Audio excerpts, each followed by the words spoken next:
Mrs Ayesha Begum শুভ্রতাকে বলেন, তুই তো পড়তেই বসিসনি, যা পড়তে বস। নাস্তা দিয়ে এসেছি, এগুলো শেষ কর যা। আর এখানে ওদের 4 জনের নাস্তা আছে, একসাথে নাস্তা করবে ওরা। সংখ্যাটা 4 গুণে জানতে চায়। কোন 4 জন? নিহান, আবিরা, স্নেহা, স্নিগ্ধা। তুই যা পড়তে বস। আর শোন, কালকে নিহানকে বলবি দিয়ে আসতে নিয়ে আসতে। ওই ছেলের কথা তো বলা যায় না, কখন রাগে ফুঁপে উঠবে। সে আমি দেখে নিব, এখন আমার আবির আপুর সাথে কথা আছে। দুজনেই যা, ঘুরে আয়। আয়েশা বেগম দুই বোনকেই যেতে বলে নিজের রুমে চলে গেলেন। শুভ্রতা নাস্তার প্লেটটা স্নিগ্ধাকে দিয়ে সেটা নিয়ে যেতে বলল। দুজনে নিহানদের বাড়িতে রওনা দিল। শাকিরা তার নানা বাড়ি থেকে এসেছে সন্ধ্যায়। সে তার মায়ের সাথে গিয়েছিল, যদিও কিছুদিন সেখানে থাকার কথা ছিল, কিন্তু সেখানে থাকা হয়ে ওঠেনি। মূলত সেখানে একটা অনুষ্ঠান শেষ করে কিছুদিন থেকে তারপর আসার কথা ছিল। সেখানে হয়েছে এক কাণ্ড। শাকিরার আন্টি দেবও তার ছেলের জন্য শাকিরাকে পছন্দ করেছে। আগামীকাল তাকে দেখতে আসবে, জন্য তাদের তাড়াতাড়ি চলে আসতে হয়েছে। শাকিরার মা আসার পর থেকে এই বাড়ি পরিষ্কার করার কাজ করছেন। শাকিরা আসার পর থেকে সেই যে মন খারাপ করে বসে আছে, অন্যদিকে তার কোনো মনই নেই। চোখে তার পানি টলমল করছে। তারা বলেছে ছেলেকে নিয়ে আসবে, যদি পছন্দ হয়ে যায় তাহলে বিয়েটা কালকে হয়ে যাবে। ফোনটা হাতে নিয়ে নাড়াচাড়া করছে, রায়হানকে কল দিবে কিনা সেটাই ভাবছে। রায়হান তাকে পছন্দ করে কিনা সেটাও সে জানে না, শুধু বুঝতে পারে হয়তো পছন্দ করে। রায়হান তো কখনো কিছু বলেনি তাকে। শাকিরার মা তার কাছে এসে বলে, খেয়ে নে কিছু, আমি আয়শা ভাবির কাছ থেকে আসছি। উনি না থাকলে কালকে কিভাবে সব কিছু করব। শাকিরা তার মায়ের দিকে তাকে আগের মতোই বলে, মা, আমি এখন বিয়ে করব না, তুমি ওনাদের নিষেধ করে দাও প্লিজ। একদম না, ছেলে কত ভালো একটা জব করে, কোনো কিছুর অভাব নেই। তোর জন্য আমি আর এমন ছেলে পাবো? শুধু আল্লাহর কাছে বল যে ছেলে যেন তোকে পছন্দ করে। মা, কি হয়েছে? তুই কাউকে পছন্দ করিস? কারো সাথে সম্পর্ক নেই তো বল। কারোর সাথে সম্পর্ক নেই, আমি কিন্তু এই বিয়ে এখনই করতে পারবো না। ওদের আসতে নিষেধ করে দাও প্লিজ। বাবাকে বলো ওদের ফোন করে যেন নিষেধ করে দেয়। এরকম কিছু তোর বাবা করবে না, চুপচাপ খেয়ে নে, আমি আসছি। শাকিরার মা রুম থেকে বেরিয়ে গেলে প্রচণ্ড খারাপ লাগতে শুরু করে তার। সে যে রায়হানকে পছন্দ করে সেটা আগেই বাসায় বলা যাবে না।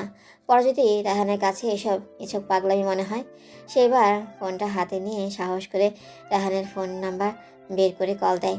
কয়েকবার রিং হতেই ফোন রিসিভ হয়। ওপাশ থেকে কেউ ব্যস্ত গলায় বলে, কে বলছেন? শাকিরা কিছুক্ষণ চুপ করে থেকে একটা দীর্ঘ নিঃশ্বাস নিয়ে বলে, আমি শাকিরা। ওপাশের পরিবেশটা হয়তো একটু ঠান্ডা হয়ে যায়। নিম্নস্বরে বলে, হ্যাঁ বল, হঠাৎ কল দিলি যে? না মানে একটা কথা বলতে কল দিয়েছিলাম, কথাটা জরুরি। হ্যাঁ বুঝতে পারছি, কথাটা জরুরি। জরুরি না হলে কলই আসতো না। এবার বল কথাটা কি সেটা বল। শাকিরা কয়েক সেকেন্ড চুপ করে থেকেও নিজের কথাটা বলার সাহস জোগাতে না পেরে বলল, আপনি কি কাউকে পছন্দ করেন? এটা তো জরুরি কথা। রাহান কথাটা বলেই হাসতে থাকে। বাড়ি থেকে আমাদের বিয়ের কথা চলছে, কাল দেখতে আসবে। ছেলে যদি আমাকে পছন্দ হয়ে যায় তাহলে হয়তো কালই বিয়েটা হয়ে যাবে। আপনি আমাকে বিয়ে করবেন? শাকিরার কথায় রাহান হাসি বন্ধ হয়ে যায়। হুট করে এমন কথা সে আশা করেনি। সে যে শাকিরাকে পছন্দ করে এটা তো তার মামা বাড়ির সব কাজিনরা জানে। শাকিরা যে বিয়ের কথা চলছে এই কথা তো তাকে কেউ বলেনি। মাত্রই ব্যবসা শুরু করেছে সে। এখনই কি বাড়িতে বিয়ের কথা বলা ঠিক হবে? আমাকে বিয়ে করবেন রায়হান ভাইয়া? আমি সেই ক্লাস 9 থেকে আপনাকে পছন্দ করি, কখনো বলার সাহস পাইনি। এই যে এখনও আমার শরীর কাঁপছে, আপনার সামনে এখনও বলতে পারবো না। আমি জানি না ভুল বুঝেছি কি না, আপনিও হয়তো আমাকে। শাকিরার কথা শেষ করতে না দিয়ে রাহান বলে ওঠে, ছেলে কি করে? কিসের একটা জব করে আমি জানি না। মামা মেয়ে রাজি দুজনেই? হ্যাঁ। আমি পরে কথা বলছি, তোর সাথে একটু ব্যস্ত আছি আমি। শাকিরাকে আর কোনো কথা বলার সুযোগ না দিয়ে কলটা কেটে দেয় রায়হান। শাকিরা ফোন হাতে নিয়ে রায়হানের কলের জন্য অপেক্ষা করতেই থাকে। ডক্টর সাহেব, আপনি সিঙ্গেল? অভিককে কল দিয়ে শুভ্রতা কথাটা বলে। পাশে আবিরা বসে মুখ টিপে হাসছে। সে নিজের মানুষের প্রতি আস্থাশীল। মানুষটা তাকে অসম্ভব ভালোবাসে, সেটা সে বোঝে।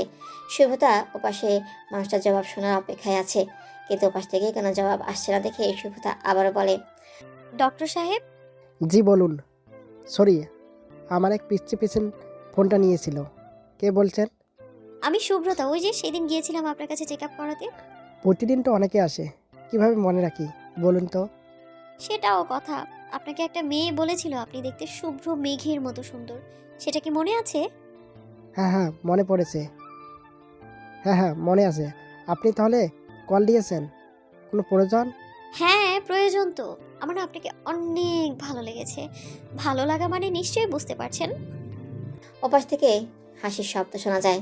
সুব্রতা ভ্রু কুচকে আবিরার দিকে তাকায়। আবিরাও এতক্ষণ চুপচাপ কথা শুনছিল। অভিকের হাসির কারণ সেও বুঝতে পারছে না। অভিকের হাসি থামলে সুব্রতা বলে, আপনি এভাবে হাসলেন কেন? আমি কি হাসি কিছু বলেছি আপনাকে?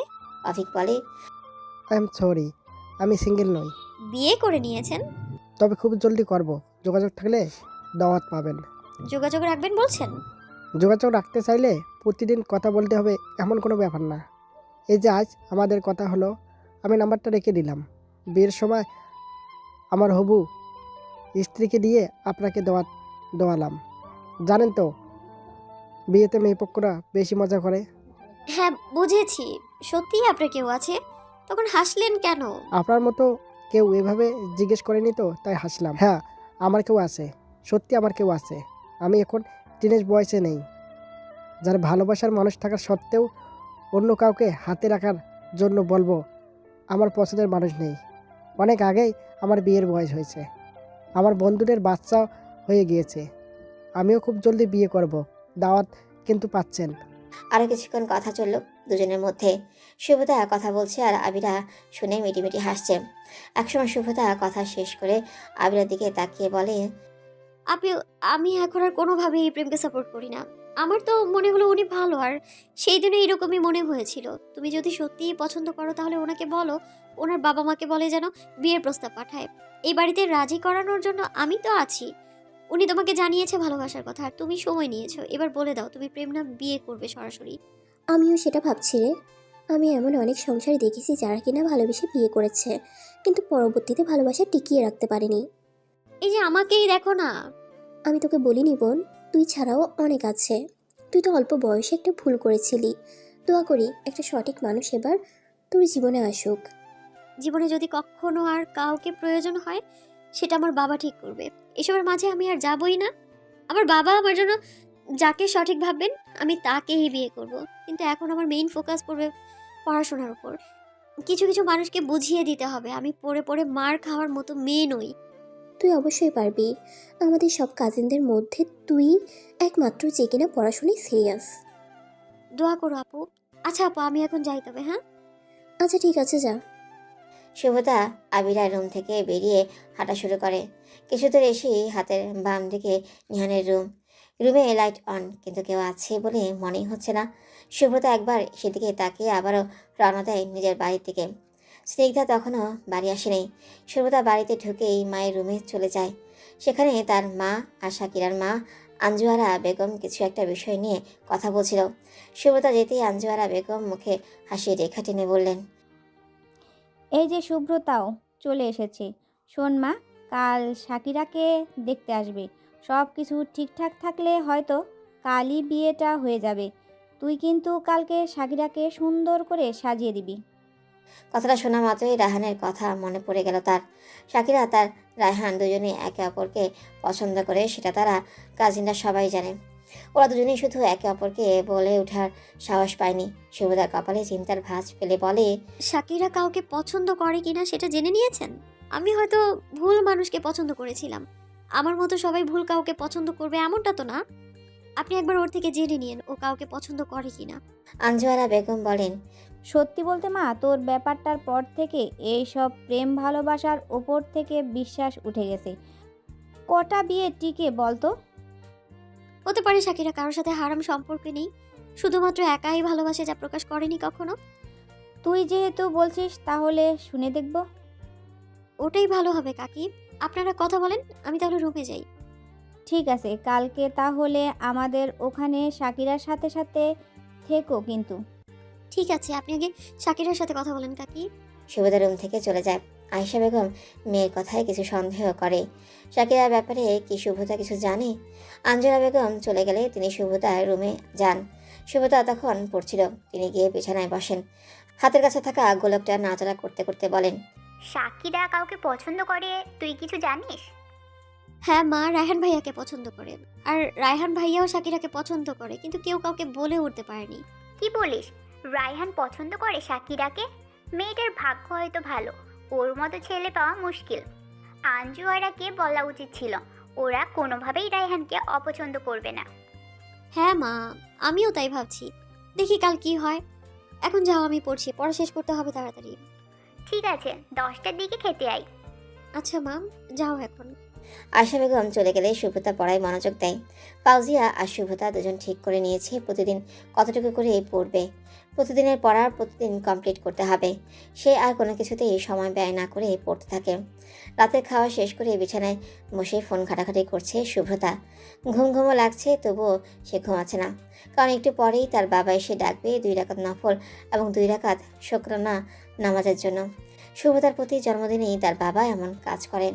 তাদের বাড়িতে জন্মদিন পালন করা পুরোপুরি নিষিদ্ধ। সাদাত সাহেব প্রতি বছর এই দিনে মেয়েকে নিয়ে নামাজ আদায় করে সৃষ্টিকর্তাকে শুকরিয়া জানান আরও একটা বছর মেয়েকে তার সাথে রাখার জন্য।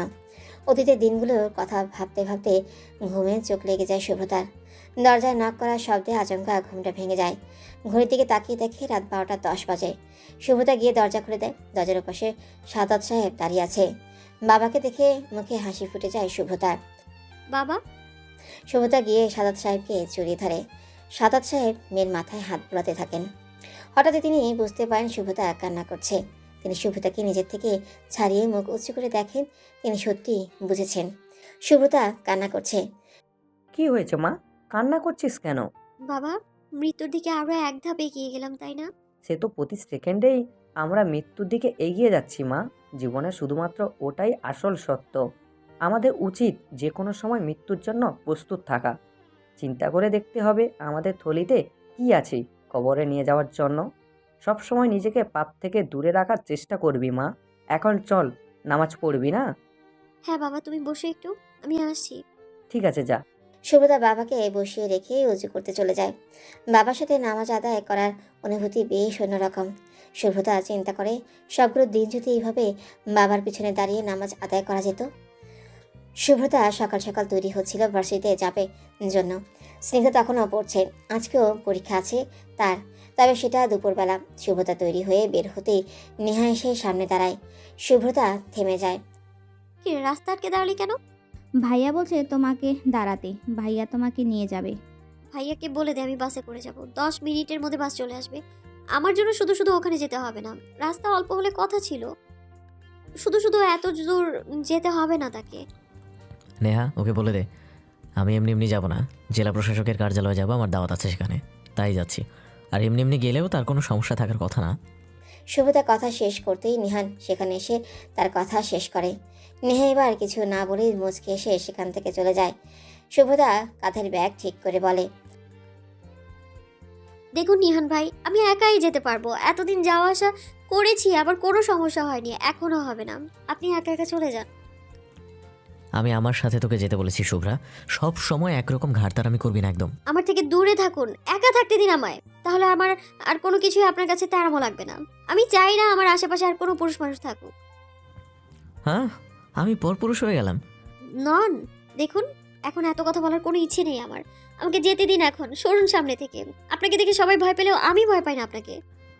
আমিও চাই না তুই ভয় পাস, শুধু যেরকম করছিস এরকম করিস না। আমি আসছি এবার। সোজা গিয়ে বাইকের পাশে দাঁড়াবি। আমি স্নিগ্ধার কাছ থেকে আসছি। আমি যদি বাইরে এসে দেখি যে তুই নেই, তাহলে কিন্তু তাণ্ডব বাঁধিয়ে দেবো শুভ্রা। শুভ্রতা কোনো কথা না বাড়িয়ে বাড়ির ভেতর থেকে বেরিয়ে আসে। সে আপাতত চায় না কোনো পুরুষ মানুষ তার আশেপাশে থাকুক। নিহান তো নয়, কারণ শুভ্রতা জানে নিহান তাকে এখনও পছন্দ করে। সে যদি নিহানের সাথে নরম হয় তাহলে নিহান আবার তার দিকে পা বাড়াবে। শুভ্রতার মতে সেটা ঠিক না। নিহান যে অবস্থানে আছে, এই অবস্থানে থেকে সে তার চেয়ে কয়েক গুণ বেশি ভালো মেয়ে ডিজার্ভ করে। সে নিহানের যোগ্য নয়। মোট কথা, শুভ্রতা এখন আর কোনো রকম সম্পর্কে জড়াতে চায় না। সে কঠিনভাবে নিজের কেরিয়ারে ফোকাস করতে হয়, যেন ভবিষ্যতে কারোর উপর নির্ভর করতে না হয়। কিছু মেয়ে কোনো একটা সময় এসে আর পছন্দের কাউকে জীবনসঙ্গী হিসেবে পেতে মরিয়া হয়ে ওঠে না। সেই মেয়ে নির্দিষ্ট একটা সময় এসে চায় তার পরিবারের মানুষগুলোকে ভালো রাখতে, হাসি খুশি রাখতে। ভালো একটা অবস্থানে থাকতে। সবার চোখে নিজের সম্মান দেখতে চায় সে, আর এগুলো অর্জন করতে অবশ্যই ভালোভাবে পড়াশোনার কোনো বিকল্প নেই। শুভতা সোজা গিয়ে রাস্তার পাশে দাঁড়ায়। বাড়িতে দেরি হওয়ায় রাস্তায় দাঁড়ানো অবস্থায় মিনিট পার হতেই বাস চলে আসে। শুভতা বাসে উঠে বসে। অন্যদিন সিট না পেয়ে দাঁড়িয়ে থাকতে হয়, কিন্তু আজ বাসে স্টুডেন্ট কম থাকায় কয়েকটা সিট খালি রয়ে গেছে। বাস চলতে শুরু করে আর প্রায় 24 মিনিট পর ভার্সিটিতে পৌঁছে যায়। শুভতা বাস থেকে নেমেই দেখে ফাউজিয়া অপেক্ষা করছে। শুভতা গিয়ে ফাউজিয়ার সামনে দাঁড়ায়। তুই এখানে? আমি মাত্রই রিক্সা থেকে নামলাম, নেমে দেখি বাস ঢুকছে, তাই দাঁড়ালাম। তুই আমাকে চিনতে পারলি? তুই আমাকে চিনলে আমি কেন চিনবো না? চোখ দেখেই তোকে চিনে ফেলতে পারি আমি, বুঝলি? একটা কথা ছিল, তোর হ্যাঁ বল না। কাছে কিছু টাকা হবে? হ্যাঁ হবে কিছু টাকা, কেন কি করবি? আমার ওষুধ কিনতে হবে, ব্যাংকের চেক বইটা পাইনি সকালে, আজ গিয়ে খুঁজতে হবে। 1200 টাকা লাগবে, হবে তোর কাছে? আমি কালকেই দিয়ে দিব। হ্যাঁ আছে টাকা, ক্লাসে চল দিয়ে দিব। আমি মেয়ে হিসেবে মাকে ওষুধ কিনে দিতেই পারি, তোর ফেরত দিতে হবে না টাকা। না না, আমি ফিরিয়ে দিব। বেশি কথা কেন বলিস, চল ক্লাসে। ঠিক আছে চল।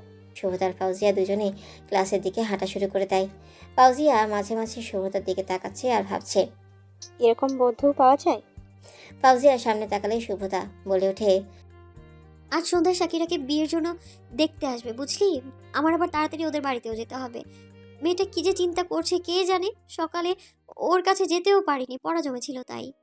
তুই না বললি তোর কোনো যেন ভাই সাকিরাকে পছন্দ করে? হ্যাঁ দুইজনই দুজনকে পছন্দ করে, কিন্তু কেউ কাউকে কিচ্ছু বলতে পারেনি। এইভাবে যদি শাকিরার অন্য কোথাও বিয়ে হয়ে যায় তাহলে কেমন একটা বাজে ব্যাপার হবে ভাবতো। রায়হান ভাইয়া কোনো সময় প্রেম বিষয়টা পছন্দ করে না, তাই শাকিরাকে তার বিষয়টা বুঝতে দেয়নি। এমনকি কয়েক বছর আমাদের বাড়িতেও আসেনি। ভাবতে পারছিস ব্যাপারটা? এমন কেন? কারণ কাছাকাছি থাকলে অনুভূতি মাথাচাড়া দিয়ে উঠতে পারে, তাই। ভাইয়া অসম্ভব ভালো মানুষ। সকালে ভাইয়াকে কল দিয়েছিলাম, রিসিভ করেনি। ক্লাসে গিয়ে আবার কল দিয়ে শাকিরার বিষয়টা জানাতে হবে। হ্যাঁ জানি রে। আচ্ছা শোন না, ম্যাম তো পড়া দাগিয়ে দেবে পরীক্ষার জন্য, বই এনেছিস? হ্যাঁ এনেছি। এখন কি ক্লাসেই বসবি নাকি বাইরেই বসবি? ক্লাসেই চলে যাই, বাইরে কি করব? ঠিক আছে চল। ফাউজিয়া আর শাকিরা রুমে এসে ব্যাগ রেখে বসে। হঠাৎ করে কথা মনে পড়ার ভঙ্গিতে ফাউজিয়া বলে ওঠে, গতকাল সন্ধ্যায় কি হয়েছে জানিস? আর তুই না বললে জানবো কি করে? শুভ্রতা কথাটা বলে ফাউজিয়ার দিকে তাকিয়ে থাকে। মজা করিস না, শোন। হ্যাঁ জান বলো। আবার আচ্ছা আচ্ছা বল। সন্ধ্যায় সাহিল স্যারকে দেখলাম। কোথায়? আমাদের বাসা ছেড়ে কিছু দূর গিয়ে একটা পুরাতন দোতলা বাড়ি হয়েছে না, সেই বাড়ির গেট দিয়ে ফুল হাতে বেরিয়ে রাস্তার দিকে গেল দেখলাম। স্যার কি বিবাহিত নাকি স্যার গার্লফ্রেন্ডের সাথে দেখা করতে গিয়েছিলেন? তা জানি না, শুধু দেখলাম ফুল হাতে সাদা পাঞ্জাবি পাজামা পরে কোথায় যেন যাচ্ছে। তুই কোথায় গিয়েছিলি? আমি আর আব্বু একটা স্টুডেন্টের বাসায় গিয়েছিলাম, যাওয়ার সময় স্যারকে দেখলাম। জানি না বাবা, কার কোথায় কি চলছে কে জানে, কিন্তু স্যার তো বলেছিল উনি অবিবাহিত। হ্যাঁ সেটাই ভাবছি। আচ্ছা বাদ দে, যা হওয়ার হয়েছে। দুজন এবার অন্য কথা শুরু করে। ফাউজিয়া শুভতার সাথে থেকে থেকে সে নিজেও এখন একটু মিশুক হয়ে গিয়েছে। নিজে থেকে এখন অনেক কথা বলে আর শুভতা বসে বসে শুনে।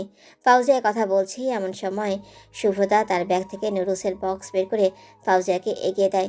ফাউজিয়াকে বক্সটা খুলতে বলে ফাউজিয়া বক্সটা খোলে। বক্সটা খুলতেই নুডলস দেখে ফাউজিয়ার মুখে হাসি ফুটে ওঠে। নুডলস? হ্যাঁ আমি রান্না করেছি আসার আগে। আমার জন্য? হ্যাঁ পুরোটা তোর জন্য, তবে তোর যদি দয়ার শরীর থাকে তাহলে আমাকে এখান থেকে একটু দিতে পারিস। এটুকু দয়া আমি করতেই পারি, দে চামচ দে। শুভতা ব্যাগ থেকে চামচ আর পানির বোতলটা বের করে দেয়। ফাউজিয়া চামচটা ধুয়ে নিকাবের নিচে দিয়ে নুডলস খাওয়া শুরু করে। ফাউজিয়া নিজে খাচ্ছে আর মাঝে মাঝে শুভতাকে খাইয়ে দিচ্ছে। এরকম দৃশ্য সচরাচর দেখা যায় না। দুজনে খাওয়া শেষ না হতেই সাহিল শেখ ক্লাসে প্রবেশ করেন। দুজন তাড়াহুড়া করে বক্স আটকে ব্যাগে রেখে দেয়, লুকিয়ে পানিটাও খেয়ে নেয়। ফাউজিয়ার অবস্থা দেখে শুভতা হাসতে থাকে। ফাউজিয়াকে দেখে স্কুল লাইফের কথা মনে পড়ে যায়। ক্লাসে লুকিয়ে কত কিছুই যে খাওয়া হতো সবার, কতই না মজা হতো। 45 মিনিটে ক্লাসে সাহিল শেখকে একটু হাসতেও দেখা যায়নি, কারোর সাথে আলাদা করে কথা বাড়াতেও দেখা যায়নি। তিনি নিজের মতো পড়া বুঝিয়ে গিয়েছেন শুধু। শুভতার ফাউজিয়া নিজেদের মধ্যে কথা বলাবলির মাঝে শুভতা বলে, স্যারের কি হয়েছে বলতো, এমন মন খারাপ করে আছে কেন? কি জানি। একটা বিষয় খেয়াল করে দেখছিস, স্যার আজকে একটু হাসলো না, অথচ প্রতিদিন ক্লাসে কত সুন্দর করে হাসে স্যার। এক কাজ কর, স্যার ক্লাস শেষ করে বাইরে চলে গেলে তুইও যা, গিয়ে জিজ্ঞেস করতো স্যার কাল কোথায় গিয়েছিল। এমনি হঠাৎ দেখেছিস এটাই বলবি। ব্যাপারটা কেমন হয়ে যাবে না? কেমন হবে? কেউ দেখলে জানতে চাইতেই পারে, এটা তো সাধারণ একটা ব্যাপার। আচ্ছা ঠিক আছে, দেখি ক্লাস শেষ হোক আগে। ঘড়িতে তাকিয়ে দেখ ক্লাস শেষ, তুই রেডি হয়ে যা। তুই যাবি আমার সাথে? আমি একা যাব না। আচ্ছা ঠিক আছে। ক্লাস শেষ হলে সাহিল স্যার ক্লাস থেকে বেরিয়ে গেলে শুভদা আর ফাউজিয়া দুজনেই স্যারের পিছু নেয়। কিছুটা গিয়েই ফাউজিয়া সাহিল স্যারকে ডাক দেয়। উনি পেছনে ফিরে তাকিয়ে জোরপূর্বক হাসি দিয়ে জিজ্ঞেস করেন, কিছু বলবেন? স্যার আপনি আমাদের ওদিকে বাসা নিয়েছেন, ভার্সিটির সামনের ওই গলিতে? হ্যাঁ, আপনার বাসা ওদিকে। জানতাম না তো। হ্যাঁ স্যার ওইদিকে। গতকাল আপনাকে দেখলাম সাদা পাঞ্জাবি পরে ফুল হাতে গলির মুখ দিয়ে এগিয়ে আসছিলেন। হ্যাঁ, গতকাল গ্রামে গিয়েছিলাম আমার বাবার কবর দেখতে।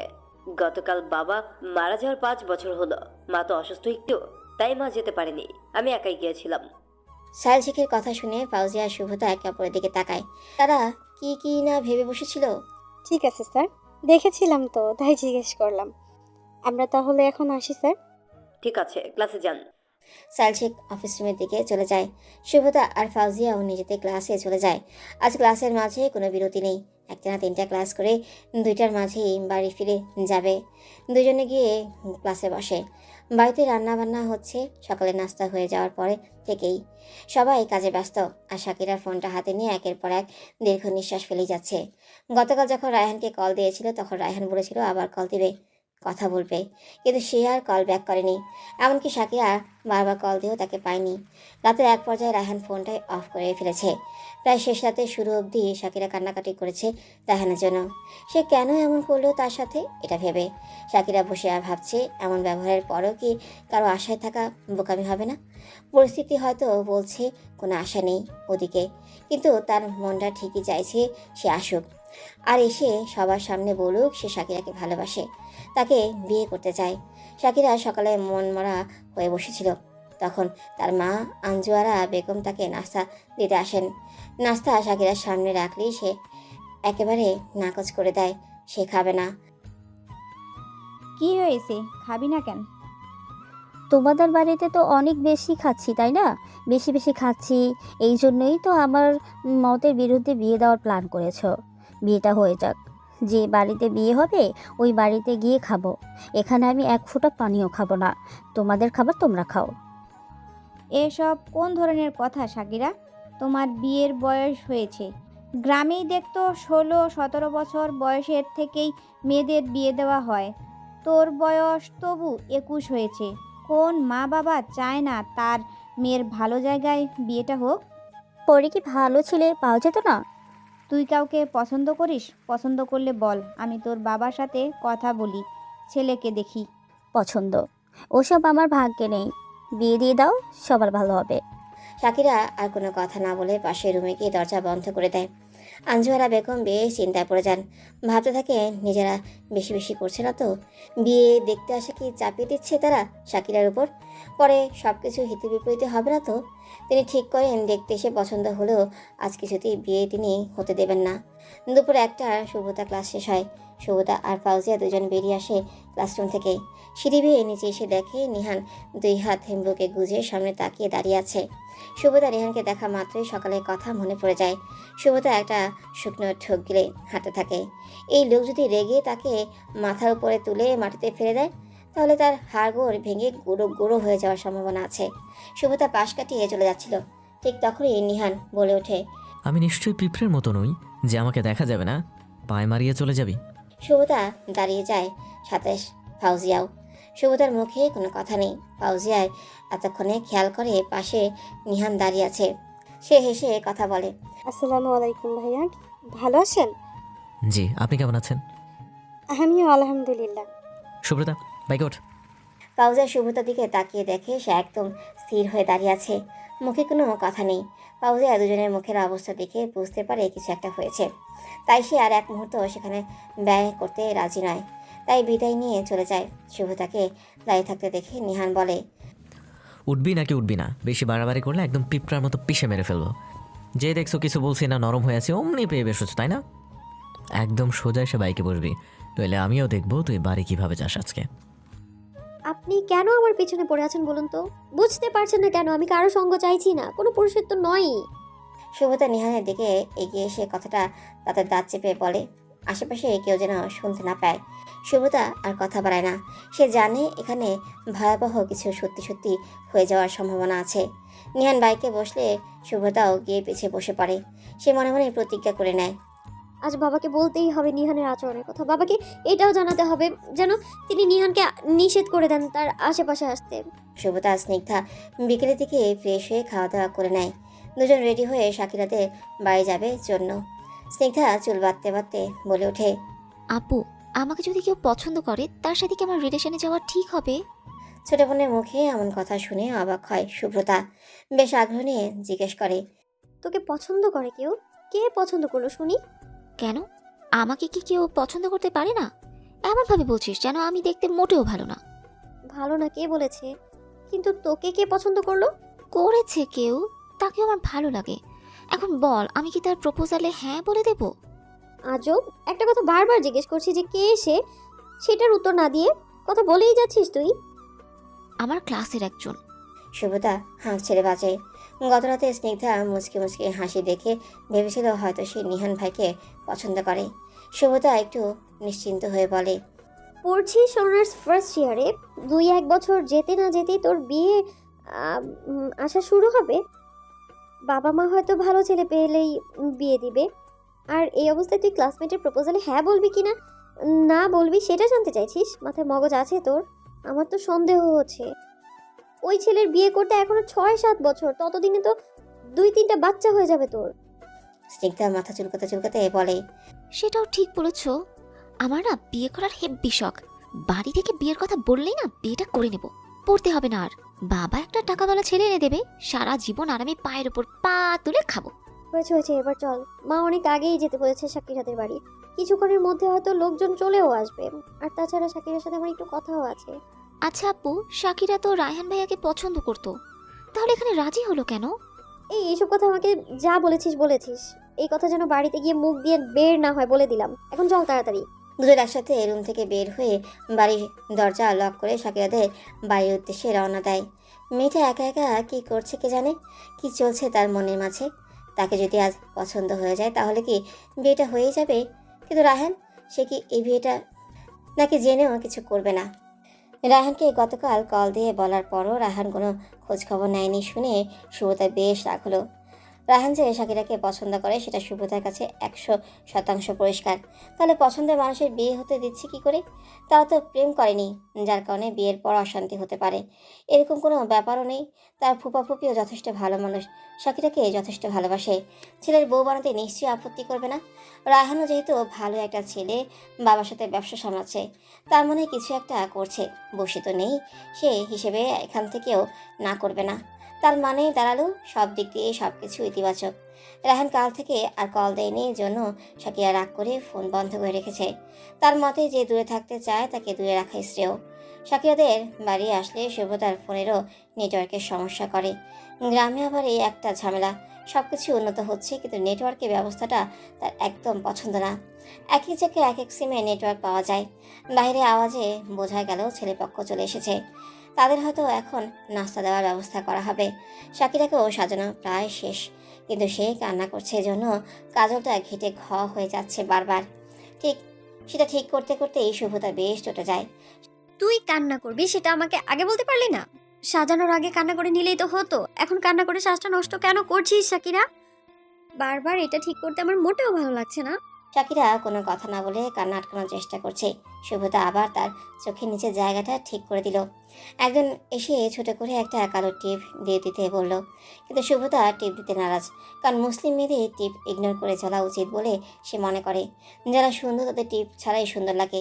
শাকিরা এখন চুপচাপ বসে আছে, কষ্টে বুকটা ভারী হয়ে আছে। হঠাৎ স্নিগ্ধা রুমে এসে বলল, আপু, রায়হান ভাইয়া তোমাকে বাইরে ডাকছে। শাকিরা চোখ বড় বড় করে শুভতার দিকে তাকিয়ে বলে, রায়হান ভাই এসেছে। আমি জানতাম উনি আসবে। আমি যে বুঝিয়েছিলাম উনিও আমাকে ভালোবাসে, কিন্তু আমাকে না ডেকে তোকে কেন ডাকছে সুব্রতা? আমি কি জানি তুই এখানে আর আমিও এখানে? আর তাছাড়া তোকে আজ দেখতে এসেছে, তোর সাথে রায়হান ভাইয়া আলাদা করে কথা বলবে। সবাই কিছু মনে করতে পারে। শোন না সাকিরা, আমি ফিরে না আসা পর্যন্ত তুই ওদের সামনে যাবি না, ঠিক আছে? না, সাকিরা মাথা নাড়ায়, সে যাবে না। শুভতা আর স্নিগ্ধা বাহিরে দাঁড়িয়ে চলে আসে। বাড়ির বাইরে এসে দেখে রায়হান, নিহান, নেহা আর আবিরা সবাই একসাথে দাঁড়িয়ে আছে। স্নিগ্ধা আর শুভতা সেদিকে এগিয়ে গিয়ে দাঁড়ালো। এটা কোনো কাজ করেছো ভাইয়া? শুভতার কথাটা বলতেই রায়হান অসহায়ের মতো মুখ করে বলে, বন্ধুদের সাথে ট্যুরে গিয়েছিলাম, সারাদিন জার্নি করে এসেছি, কোনো রকম এসে পৌঁছেছি। ট্যুরে গিয়েও শান্তি নেই, বাবা ওখানেও কাজ ধরিয়ে দিয়েছেন। দোকানে গিয়ে কাস্টমারের সাথে রাতে দেখা করে কথা বলতে হয়েছে, একটু পানিও পেটে পড়েনি আজ। ফোন করে বলে দিলে হতো না? নিজে আসা আর ফোনে বলা তো এক না। আচ্ছা, যা হয়েছে হয়েছে, এবার বল কি করা যায়। আবিরা কথাটা বলার পরই নিহান বলে, শাকিরা কি ওদের সামনে গিয়েছে? না।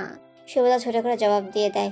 নিহান শুভতার দিকে তাকিয়ে বলে, তুমি তাহলে ওকে গিয়ে বলো যে সে যেন মাথা ঘুরে জ্ঞান হারায়, তাকে হাসপাতালে নেওয়ার ব্যবস্থা করছি। সাকিরা জ্ঞান হারাবে মানে? ওকে দেখানো তো কোনো মতে থামাতে হবে, তাই না? তুমি যাও তাড়াতাড়ি। শুভতার সাথে তুমি করে বলায় খুব অস্বস্তি হচ্ছে তার।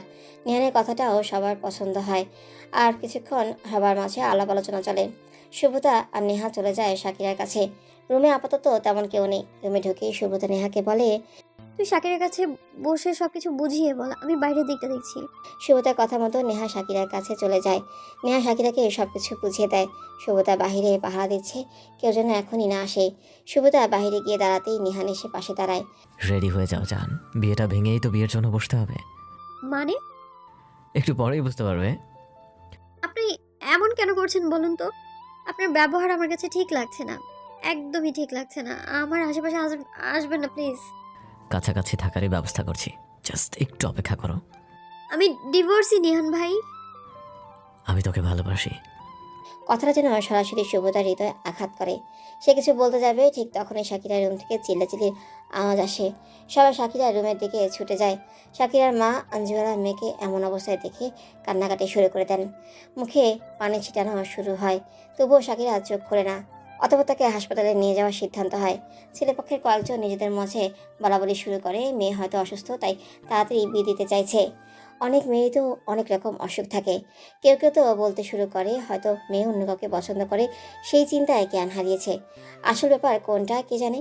শাকিরার বাবা ছেলেপক্ষের কাছে এসে ক্ষমা প্রার্থী হয়ে ক্ষমা চায়, কারণ তার মেয়েকে এখন ডাক্তার দেখাতেই হবে, জ্ঞান ফিরছে না। ছেলেপক্ষের একজন বলে ওঠে, মেয়েকে হাসপাতালে নিয়ে যান ভাই, আমরা না হয় আজা উঠি, যোগাযোগ করে আবার অন্যদিন চলে আসবো। আশেপাশের সবাইও তাই কথা মেনে নেয়। শাকিরার বাবাও আর আপত্তি করে না। তিনি তাদের থেকে বিদায় নিয়ে মেয়েকে নিয়ে বের হন। সাথে রায়হান আর নিহান যায়। শাকিরাকে নিয়ে বাসায় ফিরতে ফিরতে রাত 10টা। বাড়ির বাইরে বড় উঠানে জ্যোৎস্নার আলোতে সবাই বসে আছে। আবিরা পুকুর পাড়ে সিঁড়িতে বসে ফোনে কথা বলছে। সম্ভবত সে অফিকের সাথে কথা বলছে। একটু দূরেই বাড়ির বড়রা বসে কথা বলছে। শাকিরার মা শেষ 1.5 ঘন্টা চিন্তিত থাকলেও এখন বেশ খানিকটা চিন্তামুক্ত আছেন, কারণ তার মেয়ে সুস্থ আছে। ডাক্তার বলেছে অতিরিক্ত গরমে শাকিরার এমন হয়েছে। তার উপর আরেকটা ব্যাপার হচ্ছে ঠিকমতো খাওয়া।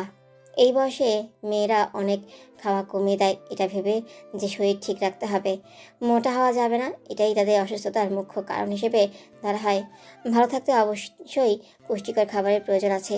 শুভতা একাই শুধু পায়চারি করছে, অপেক্ষা করছে কখন তারা সবাই বাড়ি এসে পৌঁছাবে। মিনিট 10-এর মাথায় সবাই বাড়ি এসে পৌঁছালো। কাজিনরা সবাই একসাথে শাকিরার রুমে বসে আছে, শুধু নিহান ছাড়া। শাকিরার খাটে আর আশেপাশে চেয়ার নিয়ে সবাই বসে আছে। আঞ্জুরা বেগম মেয়ের জন্য ডিম সিদ্ধ আর গরম দুধ আনতে গিয়েছেন। আপনি আমাকে পছন্দ করেন রায়হান ভাই? এতগুলো মানুষের মধ্যে লজ্জা পেয়ে যায় রায়হান। কখন কোথায় কি বলতে হয় এই মেয়ে এখনও শিখে উঠতে পারল না। নেহা স্নিগ্ধা মুখ টিপে হাসছে। আবিরা তো বলেই উঠে, হ্যাঁ রায়হান ভাইয়া বল। আবিরার কথায় স্নিগ্ধা শব্দ করে হেসে ফেলে। আবিরা আবারও বলে, তাড়াতাড়ি বিয়ের ব্যবস্থা কর ভাই, 2 বিয়ে একসাথে খাবো। 2 বিয়ে? কে কে বিয়ে করেছে? রায়হান ঠিক বুঝতে পারল না 2টা বিয়ের কথা আবিরা কেন বলল। তোর আর নিহান ভাইয়ের। নিহান ভাই বিয়ে করেছে নাকি? তো বিয়ে করবে না? 3 মাস ছুটি পেয়েছে, এরপর কি আর কখনো এত ছুটি পাবে?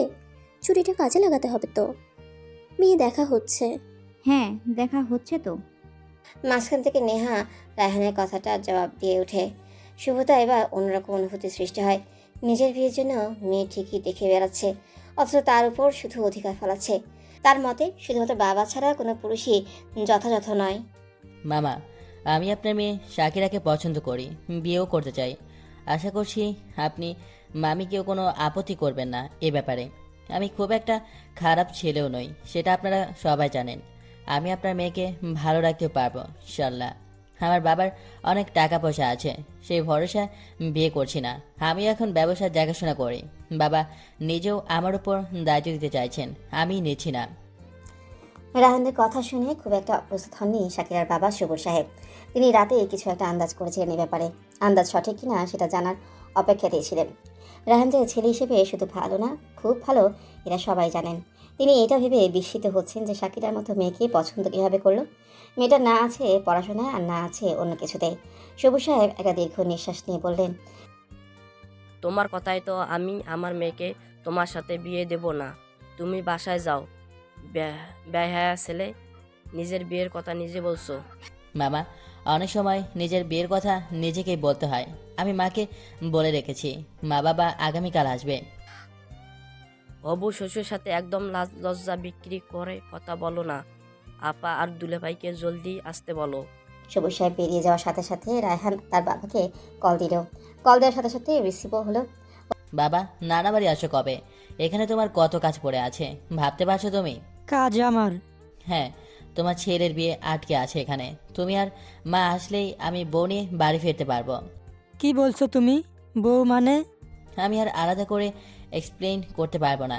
তুমি মায়ের কাছ থেকে শুনে নাও প্লিজ, তাড়াতাড়ি চলে আসবে। কিন্তু বিয়ের কথা পাকাপাকি করে ফিরতে হবে। মেয়েকে? শাকিরা, মায়ের চাচাতো ভাইয়ের মেয়ে। নিজের জন্য মেয়ে নিজেই পছন্দ করে নিলে? আমি তো পছন্দ করে বলেছি। আর তুমি যে বিয়ে করে বউ নিয়ে গিয়েছিলে, সেবেলায় তুমি আমার থেকে এক ধাপ এগিয়ে ছিলে বাবা। বাবার সাথে এভাবে কথা বলতে লজ্জা লাগে না তোমার? অতীত টেনে তুলছো? লজ্জা করলে বউ পাবো না। তুমি আর মা বরং তাড়াতাড়ি চলে এসো, রাখছি। রায়হান ফোন রেখে নিহানদের বাড়ির দিকে যায়। সে আজ ওখানেই থাকবে। নিহান আর রায়হান প্রায় সমবয়সী। দুজনের সম্পর্কটাও বেশ ভালো। নিহান কিছু একটা লিখছিল। রুমিকার উপস্থিতি বুঝতে পেরে সেটা বইয়ের ভাঁজে লুকিয়ে রাখে। রায়হান এগিয়ে আসে নিহানের দিকে। কিছু করছিলি হবু মেজর ভাই? এটা কোন ধরনের ডাক হলো? কি বলবো, হবু বড় ভাইয়ের বউ। আজ দেখছি সে আগের মতো আপনার মুখে কথা ফুটেছে। তা এত আনন্দ কি বিয়ে করার খুশিতে নাকি? আমি কবে চুপচাপ ছিলাম বলতো? তুই বিয়ে করছিস কবে সেটা বলতো? যাকে বিয়ে করতে চায় সে তো রাজি হয় না। হবু মেজরকে বিয়ে করতে কার আপত্তি শুনি? তোর বোনের। আমার বোন? তোরই তো বোন। কি সুন্দর ভাইয়া ভাইয়া করে না তোকে। তুই এখনো সুব্রতাকে ভালোবাসিস? কোনো সময় ভালোবাসা বন্ধ করেছিলাম নাকি? তুই শাকিরার প্রেমে পড়ার আগে থেকে তো আমি মেয়েটাকে ভালোবাসি, অসম্ভব রকম ভালোবাসি। সুব্রতা কি বলে? আপনি আমার কাছাকাছিও আসবেন না, এটা বলতেই আছে। ও বুঝতেই চায় না যে আমি ওকে সত্যিই ভালোবাসি। ওর কথাকে আমি আর গুরুত্ব দেব না। ওর বিয়ের সময় আমি ছিলাম না, এই জন্য বিয়েটা করতে পেরেছিল। কিন্তু এবার ওর মতকে গুরুত্ব দিলে ও একটা ভালো জীবন হারাবে। আর আমি ওকে ওকে কিভাবে মানালি? ওর সাথে একবার খোলামেলা কথা বলবো। মানলে তো বড়ই ভালো, আর না মানলে ওর অমতেই বিয়েটা করব, তাও 2 সপ্তাহের মধ্যেই। আমি জানি সুব্রতা তোর সাথে যতটা ভালো থাকবে ততটা ভালো ওকে কেউ রাখতে পারবে না। কিন্তু সে একবার ভালোবেসে ঠকেছে, তাই হয়তো সহজে কাউকে বিশ্বাস করতে পারবে না। মানুষটা তাকে প্রচণ্ড খারাপভাবে ঠকিয়েছে রে। কি হয়েছিল বলবি? আমি ওর অতীত নিয়ে কারোর সাথে কোনো কথা বলিনি। আমার আসলে আগ্রহ নেই, তবুও জানা দরকার হয়তো। রায়হান নিহানকে সব কিছু বলতে শুরু করে। সে একদম বিয়ের থেকে শুরু করে ডিভোর্স অবধি যা যা ঘটেছে সব কিছু বলে। নিহান চুপচাপ সেগুলো শুনতে থাকে। প্রায় ঘন্টাখানেক হলো শাকিরার রুমে সবাই আড্ডা বসিয়েছে। সকাল সকাল রায়হানের মা আর বাবা চলে এসেছে। এসে জানতে পেরেছে ছেলে কি কাণ্ড ঘটিয়েছে। যদিও তারা জানতো শাকিরার কথা, রায়হান তার মায়ের সাথে সব কিছু শেয়ার করে। তারা শাকিরাকে রিংও পরিয়েছে আজকে। তখন থেকে এই সবার আলাপ আলোচনা চলছে। শাকিরা চুপচাপ বসে আছে। নিজের বিয়ে আলোচনায় বসে থাকতে তার ভীষণ লজ্জা লাগছে। রায়হান বলেছিল বেরিয়ে তার সাথে দেখা করতে, কিন্তু এখান থেকে কিভাবে উঠবে সেটাই ভাবছে। হঠাৎ শুভ্রতা ভেতরে প্রবেশ করে। শুভ্রতাকে দেখে রবিউল সাহেব তাকে ডেকে কাছে বসায়। ভালো আছিস রে মা? জি ফুপা, আপনি কেমন আছেন? আমিও আলহামদুলিল্লাহ। এখন কি পড়াশোনা করছিস? হ্যাঁ করছি, পড়াশোনা তো করতেই হবে, ওটাই এখন আমার সব কিছু। সাকসেস খুব বেশি করে প্রয়োজন আমার। ভালো করে পড়াশোনা করে বাবার মুখ উজ্জ্বল করো। তোমার ফুফির সাথে কথা হয়েছে? শাকিরার পাশ থেকে রায়হানের মা সাজিদা বেগম বলে ওঠেন, হ্যাঁ সেটাই তো, আমার দ্বিতীয় মা হচ্ছে আমার ফুপি। ফুপি এখানে আসবে আর আমার সাথে দেখা করবে না? রবিউল সাহেব হাসতে হাসতে বলেন। তাহলে তো আমার প্রশ্ন করা ভুল হয়ে গেল দেখছি। শুভদা ফুপাকে জিজ্ঞেস করে, বিয়ে কবে ঠিক হলো ফুপা? এই মাসের শেষের দিকে 28 তারিখ। ফুপি, তোমার ছেলের হবু বউকে আমি নাম ধরে ডাকবো নাকি ভাবি বলবো বলো তো? তাহলে শাকিরাই বলবো, ভাবি বলাটা ভেতর থেকে আসবে না। এই শাকিরা বাইরে আয় তো, একটু কথা আছে। শাকিরা অনুমতি নিয়ে শুভ্রতার সাথে বাইরে চলে যায়। শুভ্রতা শাকিরাকে ছাদে যেতে বলে। শুভ্রতা সিঁড়িতে দাঁড়িয়ে ফোন ঘাটাঘাটি করতে থাকে। রায়হান চিলেকোঠার ঘরের একপাশে দাঁড়িয়ে শাকিরার জন্য অপেক্ষা করছে। শাকিরা এসে এপাশে ওপাশে খুঁজে না পেয়ে চলে যেতে লাগলো। রায়হান বেরিয়ে আসে, পেছন দিক থেকে বলে, এত দেরি হলো কেন আসতে? আপনি কোথায় ছিলেন? পাশে। তোর আসতে এত দেরি হলো কেন সেটা বল। সবাই ছাড়ছিল না যে। আচ্ছা শোন, একটা কথা। হ্যাঁ বলেন। বাবা মা রাতে বাসায় ফিরবে, ওনাদের সাথে থাকবে। আমার এখন ফিরতে হবে, কাজ পড়ে কাছে। আমি ফোন দেবো তোকে, সাবধানে থাকবি, পড়ালেখায় মন দিবি এখন থেকে। কোনো সমস্যা হলে সুব্রতার কাছে যাস, ও তো ভালো স্টুডেন্ট। এখনই যেতে হবে? হ্যাঁ, দেরি করা যাবে না। রায়হান আর শাকিরা আরও কিছুক্ষণ কথা বলে। শুভ্রতা সিঁড়িতেই দাঁড়িয়ে আছে। শুভ্রতা আজ ক্লাসে যায়নি জন্য ফাউজিয়া কল করেছে। শুভ্রতা ফাউজিয়ার সাথে কথা বলছিল। এমন সময় নিহান এসে সামনে দাঁড়ায়। দোস্ত একটু ফোনটা রাখতো, আমি তোকে পরে কল দিচ্ছি। বলি শুভ্রতা কল কেটে দিয়ে নিহানের দিকে তাকায়। কিছু বলবেন? হ্যাঁ, তোকে কিছু জানানোর আছে। কি? এখানে না, পুকুর পাড়ের দিকটাতে চল একটু। এখানেই বলুন, কি সমস্যা এখানে? ওখানে গেলেও তো সমস্যা নেই কোনো, আয়, আমি অপেক্ষা করছি। নিহান সেখান থেকে চলে গেলে শুভ্রতাও কিছু কিছু হাঁটতে থাকে আর ভাবতে থাকে কি বলবে নিহান। আমি তোকে বিয়ে করতে চাই শুভ্রা। আমি আমার ভালোবাসার মানুষের সাথে নতুন একটা সম্পর্কে জড়াতে চাই, যেখানে আমরা সারা জীবন একসাথে থাকার প্রতিজ্ঞা করব। শুধু আমি, তুই আর আমাদের ভালোবাসা থাকবে। আপনি বারবার একই কথা কেন বলছেন বলুন তো নিহান ভাই? আপনাকে বিয়ে করা আমার পক্ষে সম্ভব না, একদমই সম্ভব না। কেন বিয়ে করা সম্ভব না বল আমায়? আমি ছেলে হিসেবে ভালো নই? কোনো ছেলের সাথে আপনার তুলনা করা ভুল। আপনি যথেষ্ট ভালো একজন ছেলে, হয়তো লাখে একটা করে পাওয়া যেতে পারে তা আমি জানি না। আপনি এত ভালো ছেলের জন্যই আমি আপনাকে বিয়ে করতে পারবো না নিহান ভাই। আর তাছাড়া আমি এখন বিয়েতে জড়াতেও চাই না।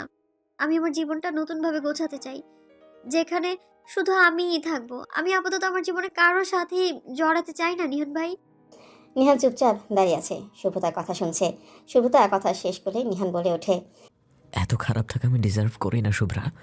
তুই আমার এত খারাপ হবার উপায় হোস না প্লিজ। আর কত নিহান ভাই, বিয়েতে একবার করলাম, আমি বিয়েটা করে দেখেছি তো কেমন হয় বিয়ের পরে জীবন। আর না হয় নাই দেখলাম।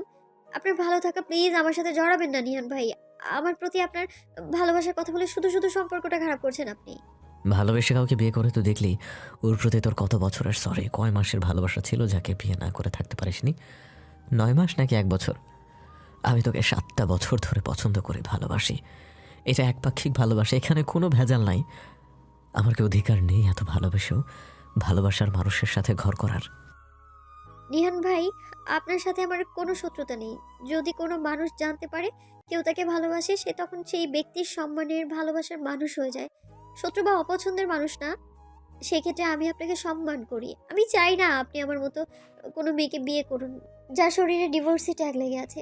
আপনি সুদর্শন, সুন্দর পুরুষ, সুপুরুষ। আপনি কর্মক্ষেত্রেও একজন ভালো, সফল। আমি তো আপনাকে ডিজার্ভ করি না। এত পার্থক্যে মিল হয় না নিহান ভাই। মিল হতে হলে অবস্থান কাছাকাছি হতে হয়। আকাশ পাতাল কখনো এক হতে পারবে না নিহান ভাই। আমি দোয়া করি আপনি আপনার মনের মতো অন্য কাউকে, কোনো মেয়েকে বিয়ে করে সুখী হন। তার মানে কোনো ডিভোর্স বিপত্নিক লোক তোকে ডিজার্ভ করে, রাইট? হয়তো তাই। কি করলে আমি তোকে পাবো বলতে পারিস? কাউকে বিয়ে করে তারপর তাকে ডিভোর্স দিয়ে তারপর তোকে আর পেতে চাইবো না আমি। অন্য কোনো মেয়েকে বিয়ে করলে তার জীবনটা শুধুই নষ্ট হবে। আচ্ছা শুভ্রা, ভালোবেসে ভালোবাসার মানুষকে তো বিয়ে করেছিলি, ভালো থাকতে তো পারিসনি। এবার যে তোকে পাগলের মতো ভালোবাসে তাকে একবার সুযোগ দিয়ে দেখ, একবার সুযোগ দিয়ে দেখ। ভালোবাসা দিয়ে ভরিয়ে রাখবো। আমি তোকে ছাড়া আমাকে আর আমার একটা দিনও কল্পনা করতে পারছি না শুভ্রা। এত অসহায় আমার কোনো দিন লাগেনি। নিহানের কণ্ঠ ভারী শোনাচ্ছে। পৃথিবীর সমস্ত কষ্ট যখন বুকে এসে ভর করে না পাওয়ারা এসে ভিড় করে, তখনই গলা ভারী হয়ে যায়। প্রিয় মানুষগুলো বুঝতেই পারে না তাদের কেউ ঠিক কতটা চায়। মানুষ তার ভালোবাসার মানুষকে ঠিক কতটা ভালোবাসে সেটা সে জানলে ফিরিয়ে দিতে পারতো না। ভালোবাসা একদিন কমে যায় নিহান ভাই। ভালোবাসার মানুষকে পেয়ে গেলে তাকে হারানোর ভয়টা চলে গেলেই ভালোবাসাটা কমে যায়। ভালোবাসা ততদিন থাকে যতদিন হারানোর ভয়টা থাকে। হারানোর ভয়টা চলে গেলেই ভালোবাসা হারিয়ে যায়। তখন সবাই মনে করে পেয়েই তো গেছি, সে একবার আর ছেড়ে যেতে পারবে না এবার। তখন ধীরে ধীরে গুরুত্বটাও কমিয়ে দেয়। যার অত্যাধিক ভালোবাসা পেয়ে অভ্যাস, সেই শখের পুরুষ যখন ভালোবাসা, গুরুত্ব এগুলো কমিয়ে দেয়, তখন একটা মেয়ের বেঁচে থাকার ইচ্ছেটাই মাঠে মারা যায়। শোন শুভ্রা, ভালোবাসা সময়ের সাথে গাঢ় হয়, হালকা নয়। সময়ের সাথে ভালোবাসা যদি কমে যায় তাহলে সেটা ভালোবাসা নয়, সেটা মোহ। তোর প্রতি যদি আমার মোহই থাকতো তাহলে আমি নিশ্চয়ই এখন আর তোকে নিয়ে অন্তত ভাবতাম না।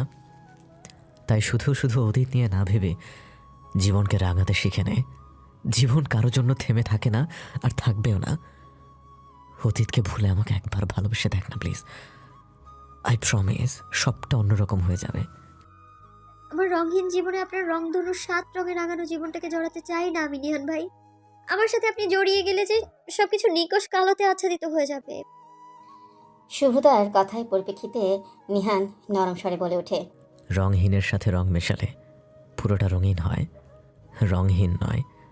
শুভতা কি বলবে এখন? ভালোবাসা যে নিহান তাকে আষ্টে পৃষ্ঠে জড়িয়ে নিয়েছে। কিভাবে বের হবে সে এই গোলকধাঁধা থেকে? একটু ভালোবাসা পেলেই থেকে যেতে চায় সে। ভয় লাগে এই ভালোবাসাও যদি কমে যায়। নিহানকে নিয়ে ভাবা তার জীবনের দ্বিতীয় ভুল হবে না তো? কিন্তু নিহানের সাথে তার কোনোভাবেই মিলে না।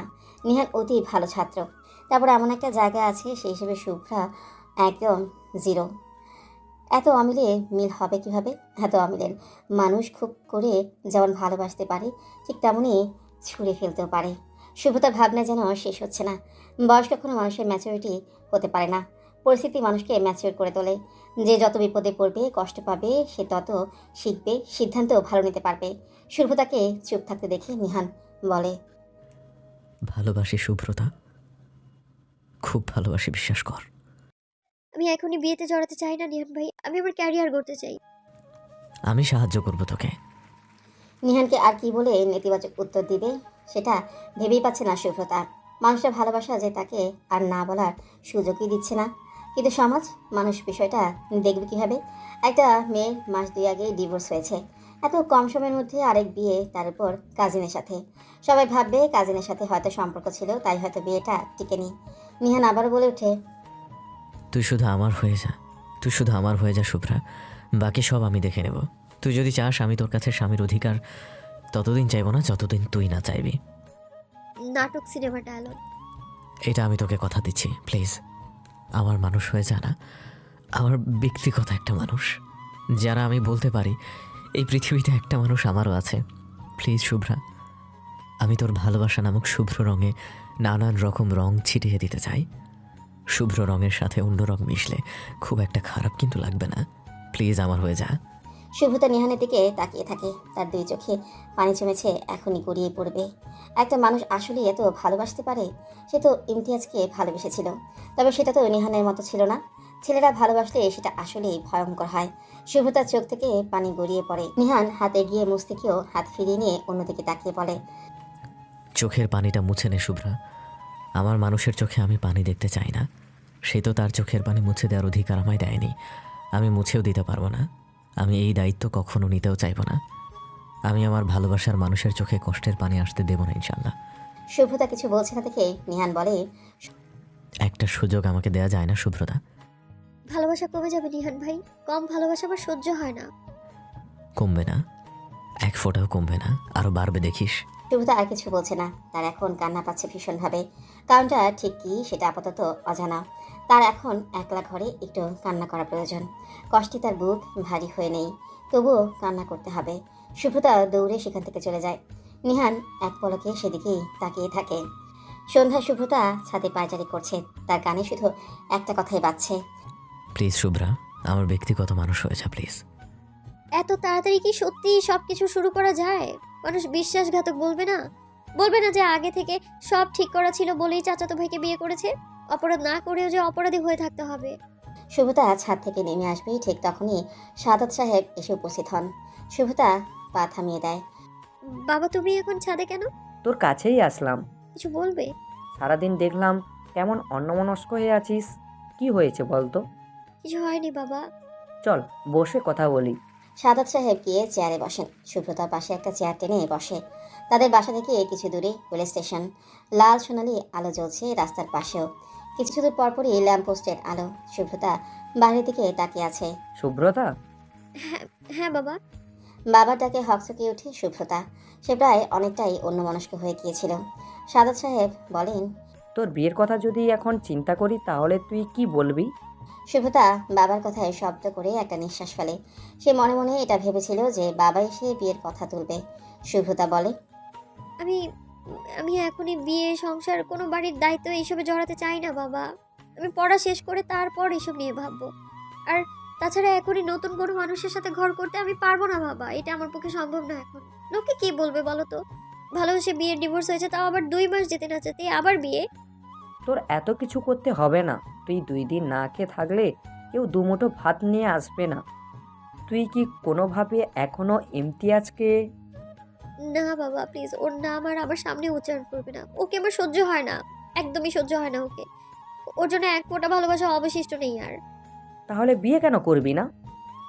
বাবা, নিহান ভাই এত সম্মানের একটা জায়গায় অবস্থান করছে, কাজের ক্ষেত্রে সফল, ভালো দেখতে, সে কিনা আমাকে বিয়ে করতে চাইছে। উনি আমার উপর দয়া করতে চাইছেন। আমার তো ওনার দয়া লাগবে না? এত ভালো একটা সুন্দর ছেলে, ওনার জন্য তো বড় মা নিশ্চয়ই একটা ভালো সুন্দরী ওয়েল এডুকেটেড মেয়েই চাইবেন, তাই না? আমার মতো ডিভোর্সিকে তো মানবেন না তিনি। মেয়ের মতো তিনি আমাকে ভালোবাসেন। আমি সেই ভালোবাসাগুলো হারাতে চাই না। বড় মা এইসব শুনলে অনেক কষ্ট পাবে। তুমি নিহান ভাইয়ের সাথে কথা বলো বাবা, উনি যেন আমাকে এইগুলো নিয়ে আর না ভাবে আমাকে নিয়ে।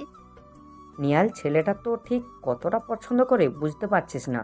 তোর বিয়ের সময় কি পরিমাণে কান্না করেছিল মনে নেই তোর? সব মনে আছে বাবা, কিন্তু আমার পক্ষে সম্ভব না বাবা। তুমি ওনার সাথে কথা বলে নিষেধ করে দিও। আমি এক্ষুনি বিয়েতে জড়াতে চাই না। আসছি আমি। সুব্রতা চলে যায় সেখান থেকে। সাদাত সাহেব সুব্রতার যাওয়া দেখে আবার আকাশের দিকে তাকিয়ে বলে ওঠে, এই মেয়েটা নিজের ভালো কবে বুঝবে? কবে বুঝবে কে তার জন্য ভালো আর কে মন্দ? 2-3 দিন ক্লাস করার পর ভার্সিটি ছুটি হয়ে যাওয়ার সুব্রতা তার মামার বাড়ি 2 সপ্তাহের মতো সময় কাটিয়েছে। এখানে সে কয়েকদিন ধরে অনেক চিন্তাভাবনা করেছে। সিদ্ধান্ত নিয়েছে সে বিয়ে করবে, তবে বিয়েতে কিছু শর্ত রাখবে সে। মামা বাড়ি থেকে একাই বাড়ি ফিরতে পারে সুব্রতা। বাড়িতে এখন শাকিরার বিয়ে অনুষ্ঠান শুরু হবে, নিহানের সাথে আলাদা কথা বলা যাবে না। তাই সে নিজেই নিহানকে কল দেয়। কয়েকবার রিং হতেই কল রিসিভ হয়। নিহান? হ্যাঁ, কে? আমি শুভ্রতা, চিনতে পারিনি? নাম্বার সেভ নেই। আছে, তুই তো নিহান ভাই বলিস তাই? যাকে বিয়ে করব বলে মনস্থির করেছি তাকে আর ভাই কি করে বলি বলেন? বিয়ে? হ্যাঁ, কেন বিয়ে করবেন না? নাকি সময় নিয়েছি এই জন্য ভেবেছেন যে না করে দেব? এই সুযোগে অন্য মেয়েকে বিয়ে করবেন বলে ঠিক করেছেন নাকি? এমন যদি হয় তাহলে তো শুভকামনা। আরে না না, আমার ভালোবাসা এত ঠুনকো নাকি? 8-9 বছর যাবৎ যার মুখে ভালোবাসি শব্দটা শুনবো বলে অপেক্ষায় আছি, তাকে 15 দিনের ব্যবধানে হৃদয় থেকে সরাবো কি করে? আমি স্বার্থপর হতে চাই, আমি একটু ভালো থাকতে চাই, ভালোবাসা চাই যেটা আমি আমার প্রাক্তনের কাছে পাইনি। সুব্রতা একটু থেমে আবারও বলে, বাড়িতে কি আত্মীয়রা সবাই এসে গেছে? বিয়ের 1 সপ্তাহ বাকি, এত জলদি এসে কি করবে সবাই? তবে কাল পরশু আমজাদ কাকা, ইরা কাকি আসবে। বিকেলে আমার মামা বাড়ি চলে আসুন। কেন? আমি বাসায় যাব, আপনি এসে আমাকে নিয়ে যাবেন। ঠিক আছিস তুই? ঠিক না থাকার কি আছে? সেদিন আমার সাথে যাবি না বলে কি কাণ্ডটাই না করলি। আপনার থেকে দূরে থাকার জন্য ওইসব করছি। আর এখন? জানি না, তবে আমারও মাঝে মাঝে ভালোবাসা পেতে ইচ্ছে করে। আমিও চাই কেউ আমায় ভালোবাসুক। বিয়ের 3 বছরে প্রায় 2 বছরই কেটেছে আমাদের ঝগড়া আর মনোমালিন্যতা দিয়ে। ভালোবাসা কেমন ছিলই না। ভালোবাসার অভাবে হৃদয়টা মরুভূমি হয়ে গেছে। এক ফোঁটা জলের ন্যায় ভালোবাসাটা খুব প্রয়োজন আমার। কখন আসবো আমি? আসরের পর আসলেই হবে। আপনি কি ফ্রি আছেন? এখন কাজে আছি, সন্ধ্যা পর্যন্ত ব্যস্ত থাকবো। সন্ধ্যার পর গেলে সমস্যা হবে? না, আসুন, সন্ধ্যার পরের সময় বের হলে আরো ভালো লাগবে। আচ্ছা ঠিক আছে। সুব্রতা ফোন কেটে দেয়। 15 দিন পর সে নিজেই আজ নিহানকে কল দিয়েছিল। যেদিন বাড়ি থেকে এখানে আসে সেদিন সে নিহানের সাথে কথা বলেছিল। সে যখন ব্যাগ নিয়ে বেরিয়েছে মামার সাথে, তখন নিহান পেছন থেকে নিম্নস্বরে বলে ওঠে, আমার থেকে আর কতদিন পালিয়ে পালিয়ে বেড়াবি শুভ্রা? তুই আমাকে ভালো না বাসলে আমি সারা জীবন একা থাকবো। তবু তুই ছাড়া অন্য কাউকে নিজের করব না। পাগলামো করবেন না নিহান ভাই। আপনি মেয়ে হলে এই সমাজের ভিন্ন রূপ আপনার নজরে পড়তো। মেয়ে নন বলেই এমন এমন কথা বলেন আপনি। আপনি আমার জায়গায় থাকলে বুঝতে পারতেন কিভাবে দিন পার করতে হয় আমার। বিশ্বাস কর, এই সমাজের ধার আমি ধারি না। যে সমাজ একটা সাধারণ মানুষের দুর্দশায় পাশে না দাঁড়িয়ে কোণঠাসা করে ছাড়ে, সেই সমাজকে নিন্দা জানাই আমি। যে সমাজ একটা নারীকে দুঃখের সময় কাটিয়ে জলদি সুখের সাগরে ভাসতে দেয় না, সেই সমাজের ধার আমি সত্যিই ধারি না। আমি তোকে নিয়ে অন্য কোথাও চলে যাব, বিশ্বাস কর। কারো খারাপ কথা তোকে শুনতে হবে না।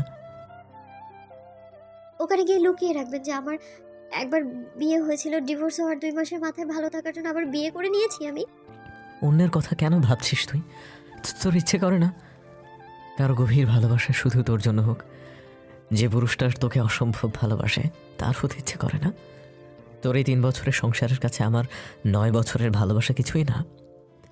আমি তো শুধু একটা ভালো সময়ের অপেক্ষা করছিলাম, আর এর মধ্যেই সব কিছু তছনছ হয়ে গেল। তোকে না পেলে কেউ আমার হবে না শুভ্রা, এটা মনে রাখিস। আর বেহায়া হতে পারবো না আমি। আজ এই বিষয়ে শেষ কথা। এমন কিছু করিস না যেন আমি নরম তুলো থেকে কঠিন পাথর হয়ে যাই। আমারও ভালো থাকার ইচ্ছে হয় নিহান ভাই, কিন্তু সেই ইচ্ছেকে আমি তীব্র হতে দেই না। এই সমাজ চিল শকুনের মতো ছিঁড়ে খাওয়ার জন্য সব সময় তৈরি থাকে। আমার সময় লাগবে সবকিছু ঠিক করতে। আমার সারাটা জীবনই তোর জন্য বরাদ্দ করে দিলাম, ভেবে দেখার জন্য। আমার শেষ নিঃশ্বাস ফেলার আগ মুহূর্তে এসেও যদি বলিস, নিহান ভাই আমি আপনাকে ভালোবাসি, তখনও হাসতে হাসতে শেষ নিঃশ্বাস ফেলবো। আমার ভালোবাসার মানুষটা ভালো থাক। নিহান আর শুভ্রতা সেদিনই শেষ কথা হয়েছিল। এরপর কেটে গিয়েছে 2 সপ্তাহ। এই 2 সপ্তাহে শুভ্রতা অনেক ভেবে সিদ্ধান্ত নিয়েছে সে এবার থেকে নিজের কথা ভাববে। একজন জ্ঞান বুদ্ধিহীন মানুষও নিজের ভালো বোঝে, তাহলে সে কেন বুঝবে না? ফাউজিয়া রুমের জিনিসপত্র গুছিয়ে রাখছিল, এমন সময় কলিং বেল বেজে ওঠে। তার মা গিয়েছে বাজারে, এতক্ষণে চলে আসার কথা, তবু দেরি কেন হচ্ছে কে জানে। 2 দিন পর রোজা শুরু হবে। রোজা থেকে বাজার করা সম্ভব হবে না। এই সময় রোদের তাপ খুব তীব্র হয়েছে। ফাউজিয়াদের বাসায় সচরাচর কেউ আসে না। বাবা মা যাওয়ার পর থেকে মায়ের সাথে এখানে আছে। আশেপাশে বড় বড় বিল্ডিং, মানুষও অনেক, কিন্তু কেউ কারো খোঁজ নেয় না। জায়গাগুলো গ্রাম থেকে যতই শহর হতে শুরু করেছে, মানুষের মাঝে মানুষের জন্য টানও কমতে শুরু করেছে। এখানে কেউ মারা গেলেও দেখতে আসে না প্রতিবেশী। ফাউজিয়া মাথায় ওড়না জড়িয়ে দরজা খুলতে চলে যায়। দরজা খুলেই দেখে সাহিল স্যার তার মাকে নিয়ে দাঁড়িয়ে আছে। তার মায়ের মাথাটা সাহিল স্যারের বুকে, চোখ বন্ধ। ফাউজিয়া মায়ের এই অবস্থা দেখে থতমত খেয়ে যায়। তাড়াতাড়ি করে মাকে ধরে রুমে নিয়ে এসে বিছানায় বালিশে হেলান দিয়ে বসায়। তার মা কোনো কথা বলতে পারছে না, বেশ ক্লান্ত দেখাচ্ছে তাকে। সাহিল শেখ বলে, আমি জানতাম না এটা আপনাদের বাসা। রাস্তা দিয়ে হেঁটে যাচ্ছিলাম, এমন সময় দেখি আপনার মা বাজারের ব্যাগ নিয়ে এই গরম আর তুখর রোদে হেঁটে আসছেন। ঠিকমতো পা ফেলতে পারছেন না, হয়তো ওনার মাথা ঘুরছিল, বেশ ক্লান্ত ছিলেন। আমি ওনার দিকে এগিয়ে যেতে যেতে রাস্তায় বসে পড়েন। আমি গিয়ে ধরে তুলে দোকানের চেয়ারে একটু বসিয়ে মাথায় একটু পানি দিয়ে ওনার কাছে বাড়ি কোথায় জেনে নিয়ে এসেছে। এখানে এসে আপনাকে দেখছে। আমি অনেকক্ষণ যাবৎ মার জন্য অপেক্ষা করছিলাম। প্রেশারটা বেড়ে গিয়েছে, অনেক চিন্তায় আছি। কয়েক মাস যাবৎ অনেক ওষুধ খেতে হচ্ছে। আমি যেতে চাইলাম সাথে বাজারের জন্য, মা তবুও নিয়ে গেল না। আপনার বাসায় পুরুষ কেউ নেই? ওনাকে কেন বাজারে যেতে হবে? না, আমাদের বাসায় পুরুষ কেউ নাই। আপনার বাবা? আমার বাবা মারা গিয়েছেন। আমার কোনো ভাইও নেই। বড় বোন ঢাকায় থেকে বরের সাথে, আমি আর মা এখানে থাকি। আপু মাঝে মধ্যে আসে এখানে। ও আচ্ছা। সাহিল হাতের ঘড়ির দিকে খেয়াল করে। সাহিল ফাউজিয়ার মন অন্যদিকে নিতে চায়, কারণ যে কোনো মেয়ে তার বাবার মৃত্যুর কথা বলতে পছন্দ করে না, তারা একাকিত্ব বোধ করে। আন্টির নম্বরটা দিন, আমি খবর নিব, আর মাঝে মাঝে আমি বাজার করে পাঠিয়ে দিব। আপনাদের কাউকে বাজারে যেতে হবে না। এখানে অন্য কিছু ভেবে সংকোচ বোধ করবেন না, এটা মানবিকতা। না না স্যার, আপনার এত কিছু করতে হবে না। এরপর থেকে ক্লাস করে আসার সময় আমি নিয়ে আসবো বাজার করে। আপনাদের ক্লাস হয়তো ছুটি দিয়ে দিবে খুব তাড়াতাড়ি, ঈদের পরেই তো পরীক্ষা। এবার একটানা হয়ে সপ্তাহ খানিক মাঝেই শেষ হয়ে যাবে হয়তো। জি। নাম্বারটা দিন, আমার বাড়ি ফিরতে হবে। আর আপনার বান্ধবীর কি খবর? ক্লাসে আসছে না কেন? মামা বাড়ি গিয়েছে হয়তো, আগামীকাল আসবে স্যার। অনেক দিন ওকে দেখি না, আমারই খারাপ লাগছে। ফাউজিয়া কপালে হাত দিয়ে আফসোস করে বলে, ওহ দেখেছেন স্যার, আমি আপনার সাথে এভাবেই দাঁড়িয়ে কথা বলছি। প্লিজ বসুন না স্যার, আমি অন্তত এক গ্লাস শরবত করে নিয়ে আসছি, এই গরমে ভালো লাগবে। না, আপনাকে ওসব করতে হবে না, আমি বাড়ি ফিরবো এখনই। মা আমার জন্য অপেক্ষা করছেন, অন্যদিন শরবত খাওয়া যাবে। ফাউজিয়া আরও দুই একবার বলে, কিন্তু কাজ হয় না। নম্বরটা নিয়ে সাহেল বেরিয়ে যায় সেখান থেকে। হাতে থাকে নিজের বাড়ির উদ্দেশ্যে। ফাউজিয়া দরজা আটকে মায়ের পাশে এসে বসে। শুভ্রতার মামা বাড়ি পৌঁছাতেই নিহানের প্রায় 7টা বেজে যায়। সে কোনো একটা কাজে আটকে গিয়েছিল। শুভ্রতার কিঞ্চিত রাগ হয়েছিল এতক্ষণ অপেক্ষা করতে, কিন্তু কিছু করার তো নেই, মানুষের ব্যস্ততা থাকতেই পারে। কিছুক্ষণের মধ্যে শুভ্রতা আর নিহান বাড়ির উদ্দেশ্যে বেরিয়ে পড়ে। সারা রাস্তা দুজন কোনো কথা বলেনি। বাড়ির কাছাকাছি এসে শুভ্রতা বলে, গাড়ি থামান প্লিজ, আমার কিছু কথা আছে। নিহান শুভ্রতার কথা শোনা মাত্রই গাড়ি রাস্তার একপাশে থামায়, আর শুভ্রতা গাড়ি থেকে নেমে দৌড়ায়। হ্যাঁ বল, কি বলবি? রাস্তার ওপাশে টঙে বসবেন? ঠিক আছে। শুভ্রতা আর নিহান গিয়ে টঙের পাশে বেঞ্চটায় বসে। নিহান দুজনের জন্য 2 কাপ চা অর্ডার করে। দুজন পাশাপাশি বসে আছে। শুভ্রতা বাইরে আকাশের দিকে তাকিয়ে মুক্ত বাতাসে শ্বাস ফেলছে। চোখ বন্ধ করে প্রকৃতির মমতা অনুভব করছে। নিহান সেদিকেই তাকিয়ে আছে। চা এলে সে নিজে 1 কাপ নিয়ে অন্য কাপ শুভ্রতার দিকে বাড়িয়ে দেয়। নে, চা খাবি না? হ্যাঁ দিন। শুভ্রতা চায়ের কাপটা হাতে নিয়ে বলে, আমি আপনাকে কিছু কথা বলবো বলেছিলাম। নিহান চায়ে চুমুক দিয়ে বলে, শুনছি, বল। আপনি যাচ্ছেন কবে বাড়ি থেকে? কেন? জানতে চাইছি। 3 মাস আছি এখানে, তার মাঝে 1 মাস প্রায় শেষ হতে চললো। বিয়েটা আমার কিছু শর্ত আছে। বিয়েতে শর্ত? তুই শর্ত সামনে রেখে বিয়ে করবি? ভালোবাসি বলে সুযোগের সদ্ব্যবহার করতে চাইছিস তুই? আমি সুস্থ মস্তিষ্কে নতুন সম্পর্কে জড়াতে চাইছি। এখন কি তুই অসুস্থ মস্তিষ্কের? আমার নির্ঘুম রাত কিভাবে যায় সেটা আমি ছাড়া আর কেউ জানে না নিহান ভাই। সকালে উঠে চারপাশটা কেমন ফাঁকা ফাঁকা লাগে, আমি আপনাকে বোঝাতে পারবো না। আমার সারাটা দিন ঠিক কেমন অসহায়ের মতো থাকি আমি, সেটাও বুঝবেন না। এসব থেকে বেরিয়ে আসতে আমার সময় লাগবে। আর কত সময় শুভ্রা? আর কত অপেক্ষা করাবে আমায়? আমি যে যুগ যুগ ধরে পিপাসায় কাতর হয়ে আছি। আমাকে কেন ভালোবাসতে পারিস না শুভ্রা? আমাকে কয়েকটা মাস সময় দিবেন? আমি কথা দিচ্ছি আপনার ভালোবাসার মানুষ আপনার হবে। এমনিতেও ডিভোর্স হওয়ার পর দ্বিতীয় বিয়ে করার আগে কিছু মাস ব্যয় করার নিয়ম আছে। সেই সময় পার না হলে বিয়ে করাও ঠিক না। হয়তো সেটা বিয়ে বলে কবুলও হয় না। আমার দ্বিতীয় বর্ষ শেষ হতে 5-6 মাস লাগবে। 2-1 দিন পরেই হয়তো টেস্ট পরীক্ষার রুটিন দিয়ে দিবে। এই 6টা মাস আমি আপনার থেকে সময় চাইছি। এই 6 মাসে আপনি আমার সাথে প্রতিদিন ফোনে কথা বলবেন না, মাঝে মাঝে খবর নিতে পারেন। আমি চাই না বিয়ের আগে আমি আরও একবার প্রেমে পড়ি। আমি পারবো শুভ্রা, আমি তোর জন্য অপেক্ষা করব। তুই শুধু আমাকে কথা দে, তুই অন্য কারো হবি না কখনো আর। কথা দিলাম নিহান ভাই, আমি আপনাকে ঠকাবো না। আজকে থেকে আমি তোকে আর আমার ভালোবাসার কথা জানাবো না, বিরক্ত করবো না। সবটা সময় তুই নিজের মতোই থাকবি। ক্লাসে আমি একাই যাতায়াত করতে পারি নিহান ভাই, এটা আপনাকে নিয়ে ভাবতে হবে না। নিহান চায়ের কাপটা নিচে রেখে 2 হাত একত্র করে খুঁজতে খুঁজতে বলে, কে যেন বলেছিল আমাকে আর ভাই বলবে না? ধীরে ধীরে ঠিক হয়ে যাবে। জি, ঠিক করে নিন। আর এই যে আপনার ম্যাচুরিটি স্বভাবটা না আমার পছন্দ না। মেয়েরা একটু বাচ্চামি না করলে ভাল লাগে। হ্যাঁ তাই তো, বেশি বাচ্চামো করলে তো ঠিকই ধমক দিয়ে গম্ভীর মুখে বলবেন, শুভ্রা বড় হবি কবে তুই? না, বলবো না। শুভ্রতা নিহানের দিকে তাকে মিষ্টি একটা হাসি দিয়ে বলে, চলুন তবে এখন বাসায় যাই, দেরি হয়ে যাচ্ছে তো। সবাই জানে আপনি আমার সাথে আছেন, কেউ চিন্তা করবে না। তাই বলে কি রাত করে বাড়িতে ফিরতে হবে নাকি? চলুন তো। আকাশে একটা গোল চাঁদ উঠেছে। 2 একেই নতুন চাঁদ দেখা দিবে। প্রতিটা মুসলিমের ঘর আলো করে আসবে রমজান। এই একটা মাস রাত জেগে তারাবির নামাজ তাহাজ্জুদ ইবাদতে মশগুল থাকবে, আর তারপরই ঈদ। নিহান আর শুভ্রতা নিজেদের বাড়ির উদ্দেশ্যে রওনা দেয়। শুভ্রতার আজ মন ভালো। তার অনেক দিনের ইচ্ছে ছিল রাতে ঘুরবে আর আকাশ দেখবে, সেটা আজ পূরণ হয়ে গেল। রাতে আকাশ আর চারপাশ যেন নতুন সাজে সজ্জিত হয়। শুভ্রতা অন্ধকারের মাঝে আলোর ছটা, আকাশে চাঁদ, হালকা বাতাস অনুভব করতে থাকে। আর নিহান তার প্রিয় মানুষকে।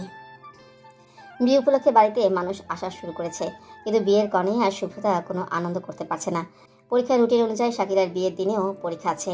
পরীক্ষা দিয়ে তারপর বিয়েতে বসতে হবে। পরীক্ষার রুটিন আগে দিলে হয়তো বিয়ের তারিখ পরিবর্তন করে অন্য তারিখে করা যেত, কিন্তু একদম শেষ সময় এসে রুটিন দিয়েছে। শাকিরা আর শুভ্রতা একই সাথে পড়ছে। শাকিরা পড়ার মাঝে মাঝে অসহায়ের মতো শুভ্রতার দিকে তাকাচ্ছে। একসময় রাগে বই বন্ধ করে ফেলে। দূর, আমার বিয়ের দিনেও পরীক্ষা থাকতে হলো। শুভ্রতা শাকিরার অবস্থা দেখে হাসবে নাকি ওর মতোই মন খারাপ করবে বুঝতে পারছে না। সে বলল, তোর বিয়ে এখনো 3 দিন পর, আগে পরীক্ষা 3টা পরীক্ষা শেষ হোক, তারপর তো ওটা। কালকের পরীক্ষার জন্য আপাতত পর। রায়হান ভাইকে বলবো যেন তোকে নিয়ে যায়। টেস্ট পরীক্ষা না দিলেও কিন্তু কিছু হতো না, শুধু ওই লোকের জন্য আমার প্যারা নিতে হচ্ছে। জীবনে বিয়ে করব একবার, সেই বিয়ের দিনেও যদি পরীক্ষা দিতে হয়, বই পড়তে হয়, তাহলে কেমন লাগে বলো তো?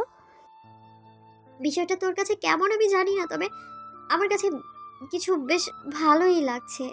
শাড়ি গহনা পরে যাবি পরীক্ষা দিতে, আর সবাই তোর দিকে তাকিয়ে তাকিয়ে দেখবে নতুন বউ বিয়ের কনে পরীক্ষা দিতে যাচ্ছে। বিষয়টা দারুণ না? দূর, তোর সাথে কথা বলে লাভ নেই। পড়া শেষ কর, নইলে কাল কি পরীক্ষা দিবি বল? আমি যেগুলো করতে বললাম ওইগুলোই পর, কাজে দিবে। শাকিরা অসহায়ের ভঙ্গিতে আবারও পড়া শুরু করে। বর্তমানে তার জীবনে একটা দুঃখ, একটাই আক্ষেপ, আর সেটা হলো বিয়ের দিনে পরীক্ষা। মামা বাড়ি থেকে এসে মাত্র একদিন ক্লাস করতে পেরেছে শুভ্রতা, আর সেদিনই জানিয়ে দিয়েছে পরীক্ষাটা তাড়াতাড়ি নিয়ে শেষ করবে। কেননা কয়েকদিন পরেই রাষ্ট্রপতি নিজে সেখানে আসবেন। ওনার আশায় থাকলে পরীক্ষার সময় অনেক পিছিয়ে যাবে, তাই পরীক্ষাটাই আগে নিয়ে নেবে। সারা বছর যারা পড়াশোনা করেছে তারা খুশি হলেও যারা পড়াশোনা করেনি তাদের মাথায় বাজ পড়ে।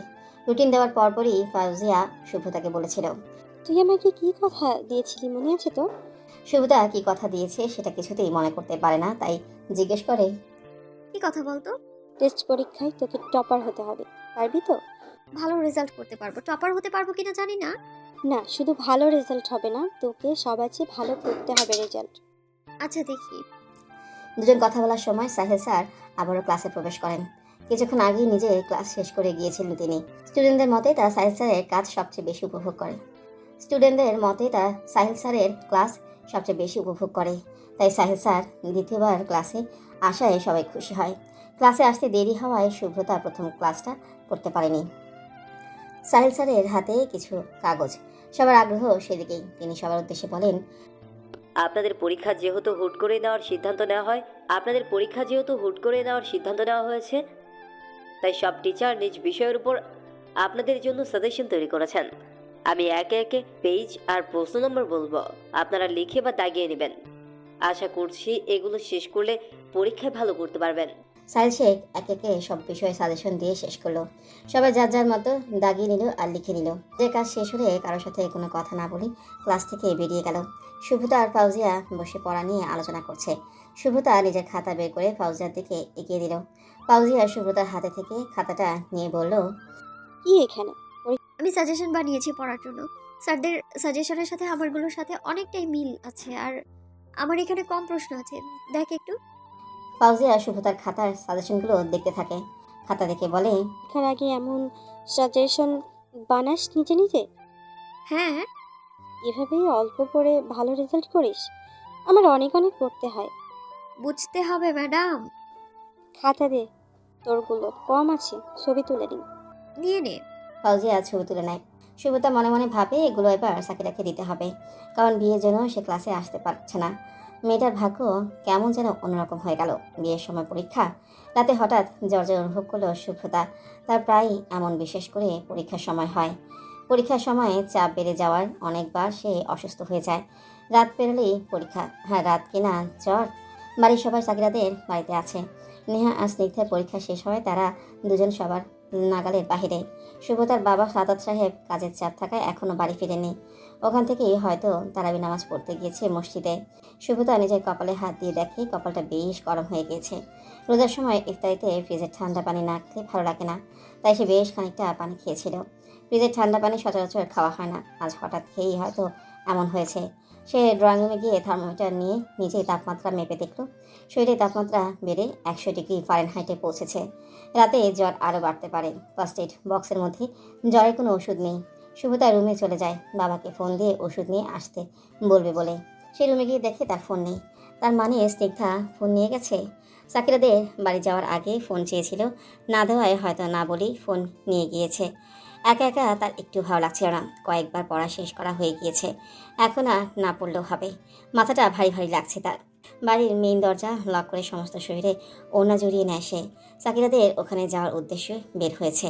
তার মাথাটা এখনও কেমন যেন করছে, মনে হচ্ছে ভূমিকম্প হচ্ছে। মাথায় হাত দিয়ে দাঁড়িয়ে যায় সে। পেছন থেকে আবিরা ডাক দেয়, কে ওখানে? শুভ্রতা? সুব্রতা পেছনে ফিরে তাকায়। আবিরাকে দেখে স্বস্তির নিঃশ্বাস ফেলে। আবিরা তার দিকে এগিয়ে এসে বলে, একা একা কোথায় যাচ্ছিলে এই অন্ধকারে? বাহিরের আলোটা তাহলে জ্বেলে দিবি না? সুব্রতা আমতা আমতা করে বলে, আসলে আপু আমার একটু জ্বর জ্বর লাগছিল। কি বলিস? কাল না তোর পরীক্ষা? হ্যাঁ, বাবাকে কল করে ওষুধ নিয়ে আসতে বলবো।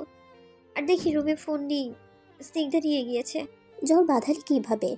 নামাজ পড়েছিস? হ্যাঁ পড়েছি, মা তো ওই বাড়িতে গিয়েছে, সবাই একসাথে নামাজ পড়ে। আর তাছাড়া বিয়ে বাড়ি নামাজ শেষ করে হয়তো আড্ডা দিচ্ছে। বাবা তো তারাবি নামাজে গিয়েছে, আমি ভুলেই গিয়েছিলাম। আচ্ছা দাঁড়া এখানে, ভাইয়া আসছে। চলেই এসেছে হয়তো। ভাইয়া নামাজ শেষ করে ব্রিজের ওখানে বসেছিল হয়তো। আমি কল দিয়ে বিস্কুট দিয়ে যেতে বলেছি, চা খাবো। ভাইয়া আসলে তুই ভাইয়ার সাথে এখানে দাঁড়া, আমি স্নিগ্ধার থেকে তোর ফোনটা এনে দিচ্ছি। সুব্রতা আর না করে না, সে আবিরার হাত ধরে দাঁড়িয়ে থাকে। 2 মিনিট যেতেই নিহান চলে আসে। বাইরের বড় উঠানে দুজনকে দাঁড়িয়ে থাকতে দেখে সেখানে এগিয়ে যায়। নিহানকে দেখে আবিরা বলে ওঠে, ভাইয়া এখানে একটু দাঁড়াও তো, আমি সুব্রতার ফোন এনে দিই। স্নিগ্ধা নাকি ওর ফোন নিয়ে গেছে। বেচারির জ্বর এসেছে, ঠিক মতো হাঁটতে পারছে না। কাল ওর পরীক্ষা, কী যে করবে। আবিরা কথাটা বলেই সুব্রতা থেকে হাতটা ছাড়িয়ে নিয়ে ওখান থেকে চলে যায়। হুট করে আবিরা চলে যাওয়ায় সুব্রতা পড়ে যেতে লাগলে নিহান এসে হাতটা ধরে নেয়। জ্বর আসলো কিভাবে? সুব্রতা ঠিকমতো দাঁড়ালে নিহান তার হাতটা ছেড়ে দেয়। সুব্রতা আমতা করে বলে, বাড়ি গিয়েছিলাম আর আজ তো খুব গরম ছিল, ঘেমে যাওয়ার জন্য হয়তো ঠান্ডা লেগেছে। এখানে দাঁড়িয়ে থাকতে হবে না, বাসায় দিয়ে আসি চল। আবিরা ওখানে গেছে, তোর মা জানতে পারলে এমনিতেও চলে আসবে। ওষুধ আমার রুমে আছে, আমি এনে দিচ্ছি। না না লাগবে না, আমি বাবাকে বললেই নিয়ে আসবে। কেন, আমি এনে দিলে কি সমস্যা? আমি কোনো বাড়তি কথা শুনতে চাইছি না।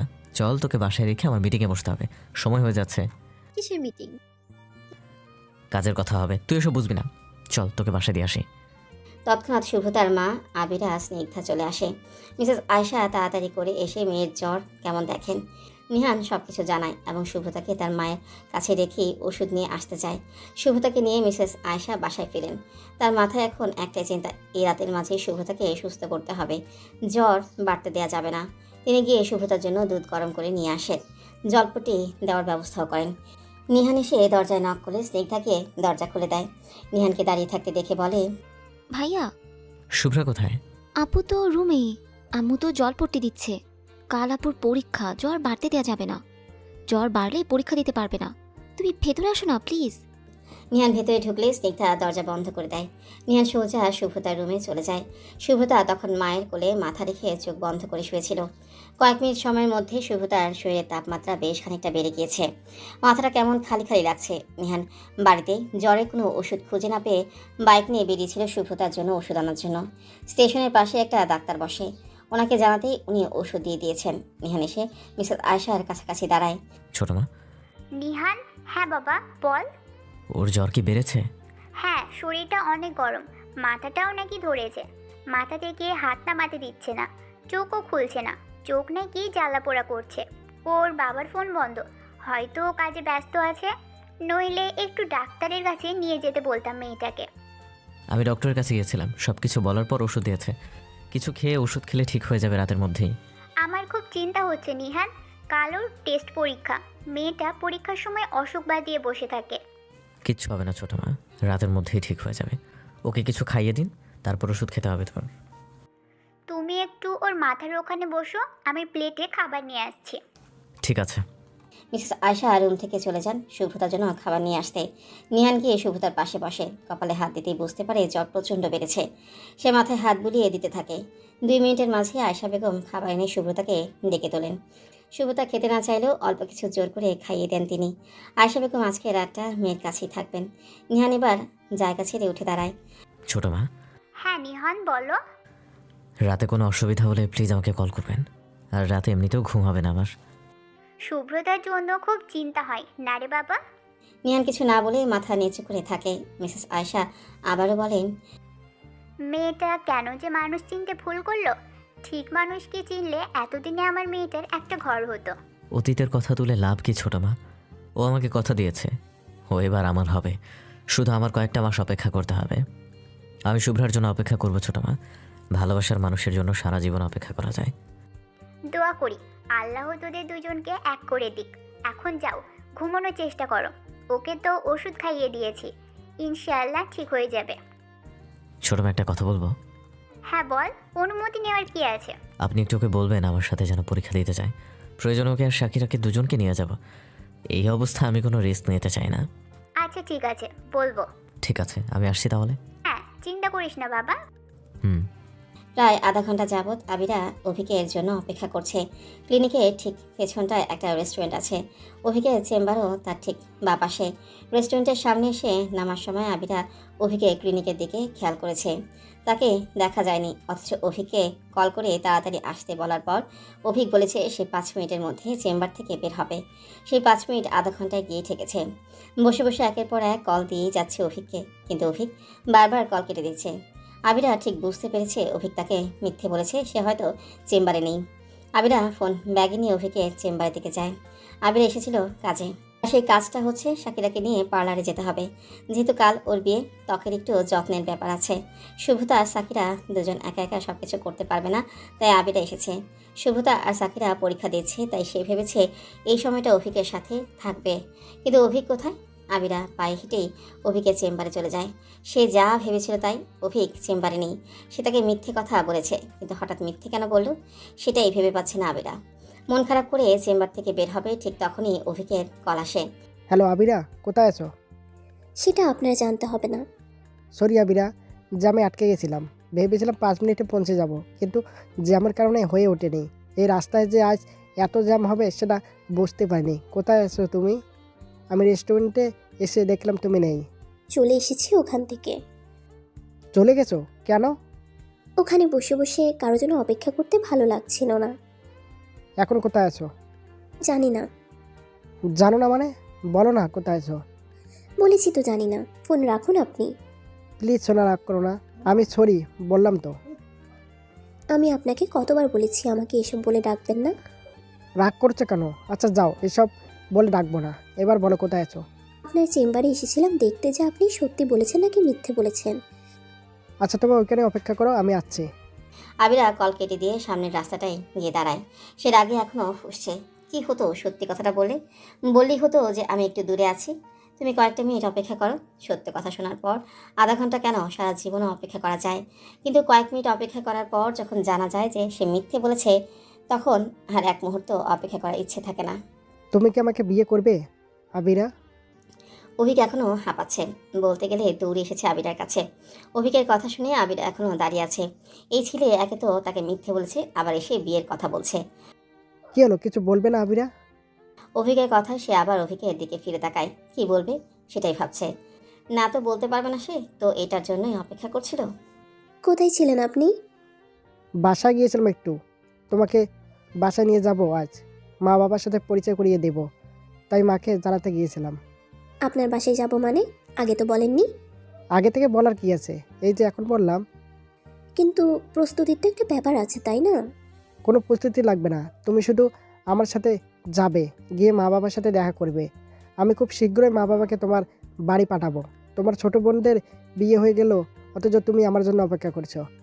আর অপেক্ষা করতে হবে না, খুব তাড়াতাড়ি আমরা বিয়ে করবো আবিরা। কিন্তু এখন? কোনো কিন্তু না আবিরা, চলো আমার সাথে, আমরা বাসা যাবো এখন। সুব্রতা আর সাক্ষীরা পরীক্ষা দিচ্ছে, ওদের পরীক্ষা হয়ে যাবে তো। আমি এখান থেকে কিভাবে তোমাদের ওখানে যাব বলো? সাকিরার বিয়েটা হয়ে গেলে আমি আবার একদিন এখানে আসব, তখন তোমাদের বাসায় যাব, কেমন? ওদের পরীক্ষা শেষ হওয়ার আগেই আমরা ফিরে আসবো, তুমি চিন্তা করো না। আসতে পারবো তো? আমার খুব ভয় লাগছে অভিক। আপনার মা বাবা আমাকে পছন্দ করবেন তো? অপছন্দের কোনো চান্স নেই। চলো তো, যত তাড়াতাড়ি যেতে পারবো তত তাড়াতাড়ি ফিরে আসতে পারবো। অভিক আবিরাকে গাড়িতে তুলে নিজেকে নিজের জায়গায় বসে ড্রাইভ করতে শুরু করে। আবিরার মাথায় শুধু একটাই চিন্তা, অভিকের মা বাবা তাকে পছন্দ করবে তো? অভিকের চেম্বার থেকে বাড়ির দূরত্ব খুব একটা বেশি না, 10 থেকে 15 মিনিটের পথ। এই 10 থেকে 15 মিনিট আবিরা কোনো কথা বলল না, চোখ বন্ধ করে দোয়া ইউনুস পড়ে যাচ্ছিল। অভিক ড্রাইভ করছে আর আবিরাকে দেখে মিটমিট হাসছে। মেয়েটা এত বড় হয়ে গিয়েছে, তবু বাচ্চা মেয়ে ভাবটা এখনও যায়নি। পরীক্ষা চলছে, শুরুতে এক মনে লিখেই যাচ্ছে। গত 2টা পরীক্ষা তার অসম্ভব ভালো হয়েছে। প্রশ্ন কমন পড়লে যে আনন্দ পাওয়া যায় সেই আনন্দটা খুব কম জিনিস উপভোগ করা যায়। শুভ্রতা আর ফাউজিয়া একই রুমে পড়েছে, এর দূরত্ব অনেক। পরীক্ষা চলাকালীন কোনো বিষয়ে দুজনের কথা বলার কোনো সুযোগ নেই। প্রথম পরীক্ষা দিনে নিহান এসে তাকে দিয়ে গিয়েছিল। সারা রাস্তা সে নিহানের পিঠে মাথা থেকে এক হাত দিয়ে ধরে এসেছে। শুভ্রতা সেদিন নির্ভর করার মতো একটা কাঁধ পেয়েছিল, যেখানে সে নিশ্চিন্তে মাথা রাখতে পারে। নিহান হাতে একটু সময় নিয়ে বের হয়েছিল, যেন বাইকে আস্তে চালিয়ে যেতে পারে। বাইক চালানোর পর যখন মাথাটা সোজা রাখতে না পেরে নিহানের পিঠের উপরে দিকে রাখে, নিহান তখন চমকে যায়। শুভ্রা, হুম, খারাপ লাগছে? মাথা সোজা রাখতে পারছিলাম না। এক হাত দিয়ে আমাকে ধরে বসতে পারিস, ধরে না বসলে পড়ে যাবি যখন তখন। বাম হাতটা দিয়ে ধরে পিঠে মাথা ঠেকিয়ে বসে থাক, আমি আসতে যাচ্ছি। ঠিক আছে। বেশি খারাপ লাগলে বলিস কিন্তু। আচ্ছা। পরীক্ষা দিতে পারবি তো? হ্যাঁ, পারবো। ঠিক আছে। শুভতা পরীক্ষা দিতে দিতে নিহানের কথা মনে পড়ে অন্যমনস্ক হয়ে গিয়েছিল। হঠাৎ স্যার এসে বেঞ্চের শব্দ করতেই চমকে উঠে সে। সামনে স্যারকে দেখে লেখা শুরু করে। কি হয়েছে শুভ্রতা? প্রশ্ন কমন পড়েনি? জি স্যার, পড়েছে। তাহলে লিখছো না কেন? সরি স্যার, লিখছি। স্যার কোনো কথা না বলে সেখান থেকে চলে যায়। পেছনের দিকে ডান পাশে সারিতে তাকালে দেখে ফাউজিয়া তার দিকেই তাকিয়ে আছে। সে ইশারায় জিজ্ঞেস করে, কিছু হয়েছে? সেই ইশারায় জিজ্ঞেস করে। শুভতা মাথা ঝাঁকিয়ে লিখায় মন দিতে। শুভতা মাথা ঝাঁকিয়ে লিখায় মন দিতে বলেই নিজেও লেখা শুরু করে। আবিরা আর অভিক বাসা থেকে মা বাবার সাথে দেখা করে বের হয়েছে। আবিরা আঙুলের রিংটার দিকে তাকিয়ে আছে। অভিকের মা অসম্ভব ভালো মানুষ, নইলে কি কেউ এত ভালো ব্যবহার করে? প্রথম দেখায় সোনার আংটিও পরিয়ে দিলেন। আবিরা গাড়িতে ওঠার পর থেকে ওটা দেখেই যাচ্ছে। অভিক আবিরার দিকে একবার তাকিয়ে সামনের দিকে তাকায়। সে বলে, মা বাবাকে কেমন লাগলো তোমার? দারুণ। হ্যাঁ, না মানে অসম্ভব ভালো লেগেছে। খুব তো ভয় পাচ্ছিলে প্রথমে, তারপর বাড়ি গিয়ে গল্পই থামছিল না। সুন্দর করে কথা বলেন উনি। আচ্ছা শোনো, এখন তোমাকে কোথায় নামিয়ে দেবো বলো? ওদের কি পরীক্ষা শেষ হয়েছে? সময় তো হাতে এখনো আধা ঘন্টা আছে। আমার চেম্বারে বসবে? না, আপনি আমাকে সামনের রাস্তায় নামিয়ে দিবেন। সময় যেহেতু আছে তাহলে কিছু কেনাকাটা করা যাবে। আমি যাই সাথে? না, আমার সাথে কেউ থাকলে আমি পছন্দ করে কিনতে পারি না। আপনি আপনার কাজে যান। আচ্ছা ঠিক আছে। সাবধানে থাকবে কিন্তু, কোনো বিপদ মনে করলে আমাকে কল দিও। আচ্ছা। গাড়ি এসে মার্কেটের সামনে গলিতে এসে থামে। আবিরা অভিকের থেকে বিদায় নিয়ে গলিতে ঢুকে গেলে অভিকও গাড়ি নিয়ে বেরিয়ে যায় সেখান থেকে। ফাউজিয়া খাতা জমা দেওয়ার জন্য দাঁড়াতে শুভ্রতাও দাঁড়ায়। দুজন নিজ নিজ জায়গা থেকে বেরিয়ে খাতা জমা দিয়ে বেরিয়ে আসে। তারা দুজন বাহিরে এসে দাঁড়ায়। ফাইল থেকে প্রশ্নটা বের করতে করতে শুভ্রতা বলে, পরীক্ষা কেমন হয়েছে তোর? আলহামদুলিল্লাহ, কিন্তু ক বিভাগের 2টা প্রশ্নের উত্তর লিখতে পারিনি। কোন 2টা? ফাউজিয়া প্রশ্নপত্রটা হাতে নিয়ে খুঁজতে থাকে। পেয়ে গেলে বলে, 3 আর 7 নাম্বার তুই পেরেছিস? হ্যাঁ, লিখেছি, কিন্তু হয়েছে কি না হয় নাই তা তো জানি না। সব মিলিয়ে পরীক্ষা কেমন হয়েছে? সব মিলিয়ে ভালোই হয়েছে। তোর কেমন হয়েছে? আমারও ভালো হয়েছে। এখানে দাঁড়াবি নাকি সামনে গিয়ে কিছু খাবি? শুভ্রতা প্রশ্নপত্র থেকে চোখ তুলে ফাউজিয়ার দিকে তাকায়। অবাক হওয়ার ভঙ্গিতে বলে, এই তুই রোজা না? ইস, ভুলে গেছিলাম। কি যে একটা অবস্থা, চলে গেল তাহলে। শাকিরা বের হোক। আমি ভাবছি আগামীকালও পরীক্ষা দেবে কিভাবে? বিয়ের দিনে পরীক্ষা? কি আর করার, যেতে যেতে ইফতারের সময় হয়ে যায়। বিয়ের রাতে হবে ইফতার পর। আর রায়হান ভাইয়া হয়তো থেকে যাবে, পরীক্ষা শেষ হলে ওকে নিয়ে বাড়ি ফিরবে। নিহান ভাইয়ের কি খবর? সে ভালো আছে। না মানে আমি জানতে চাচ্ছিলাম তোরা বিয়ে কবে করছিস? অনেক দেরি। দেখ, মানুষটা কিন্তু অনেক ভালো, দেরি করিস না, তাড়াতাড়ি নিজের করে নি। হ্যাঁ, আসলে উনি খুব ভালো মানুষ। ফাউজিয়া আর শুভ্রতা কথা বলতে থাকে এমন সময় শাকিরা ফাউজিয়া আর শুভ্রতা কথা বলতে থাকে এমন সময় শাকিরা বেরিয়ে আসে। শাকিরা ক্লাসরুম থেকে বেরিয়ে বারান্দা শুভ্রতা আর ফাউজিয়াকে দেখে এগিয়ে আসে। শুভ্রতা শাকিরাকে দেখে হেসে বলে, আরে বিয়ের কনে যে। হ্যাঁ, বিয়ের মধ্যে যে প্যারা দিচ্ছে পরীক্ষা।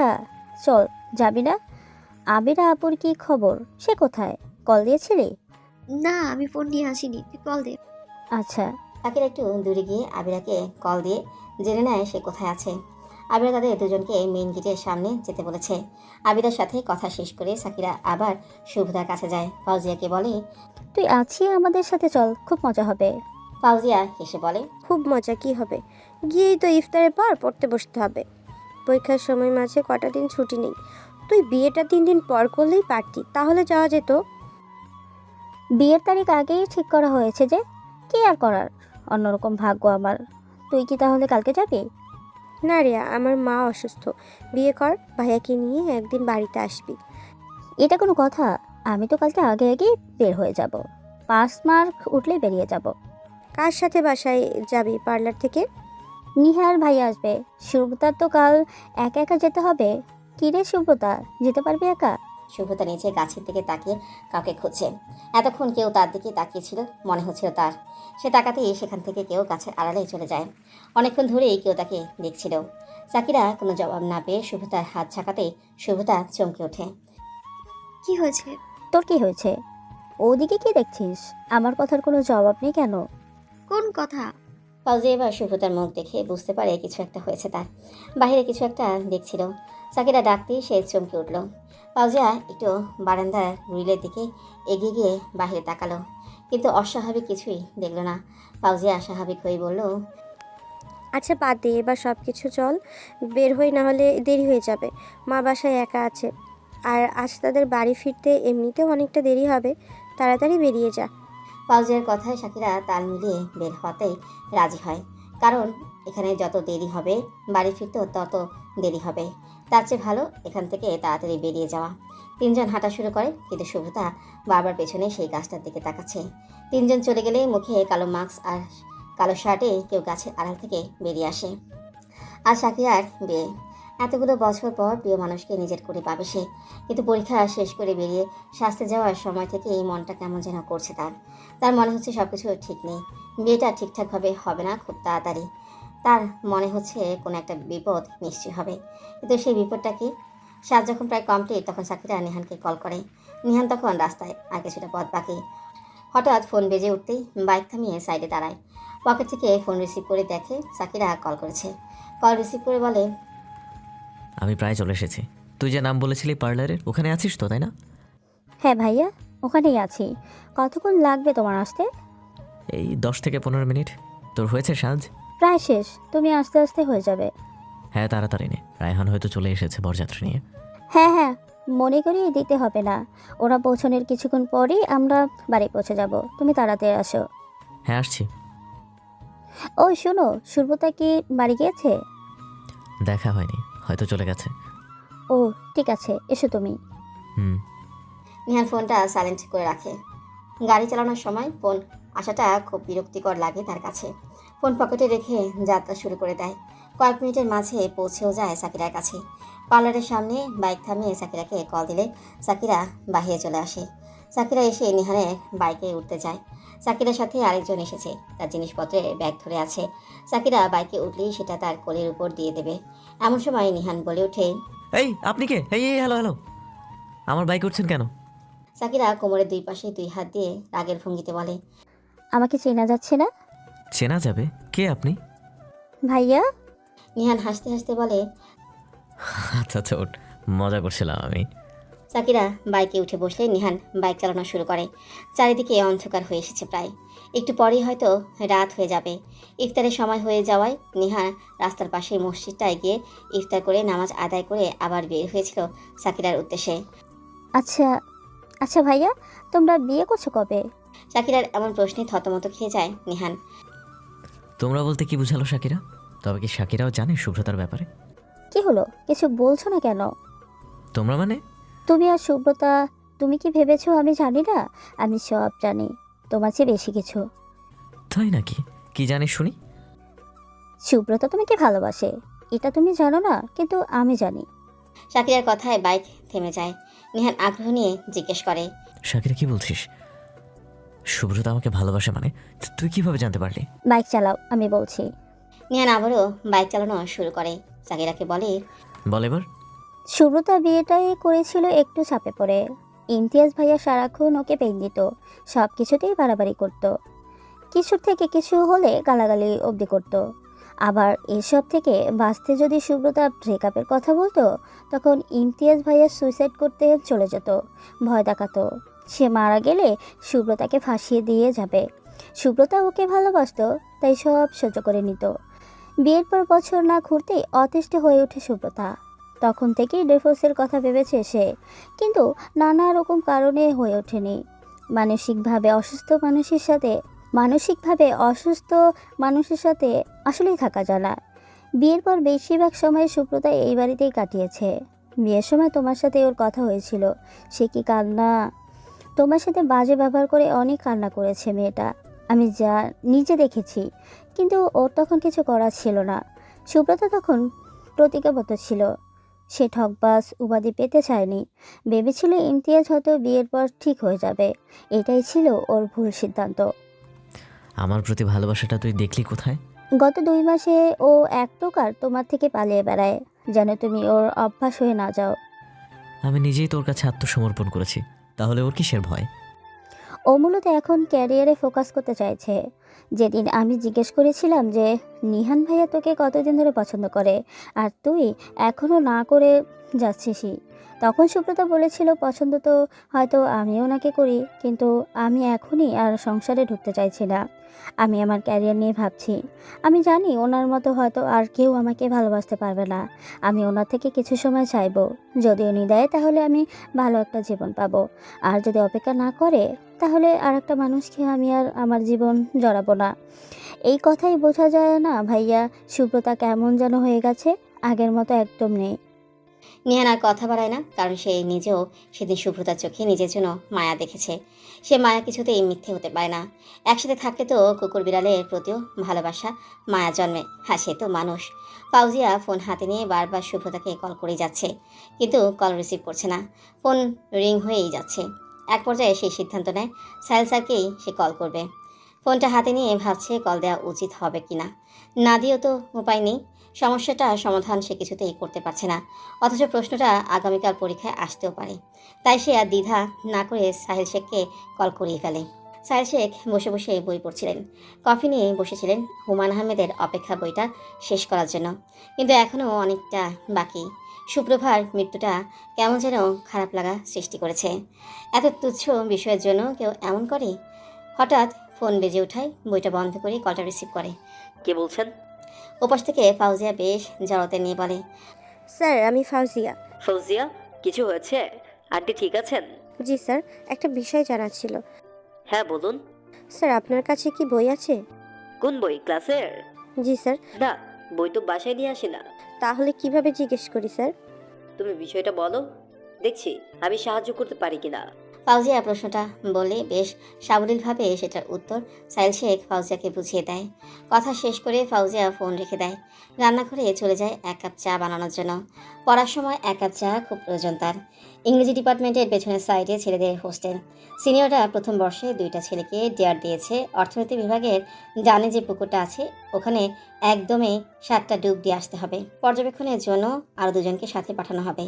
যে 2জনকে ডেয়ার দেওয়া হয় তারা একে অপরের দিকে একবার তাকিয়ে রওনা দিয়ে দেয়। পিছে পিছে আরও 2জন আসছে, তারা ডেয়ারটা সম্পন্ন করে কিনা সেটা দেখতে।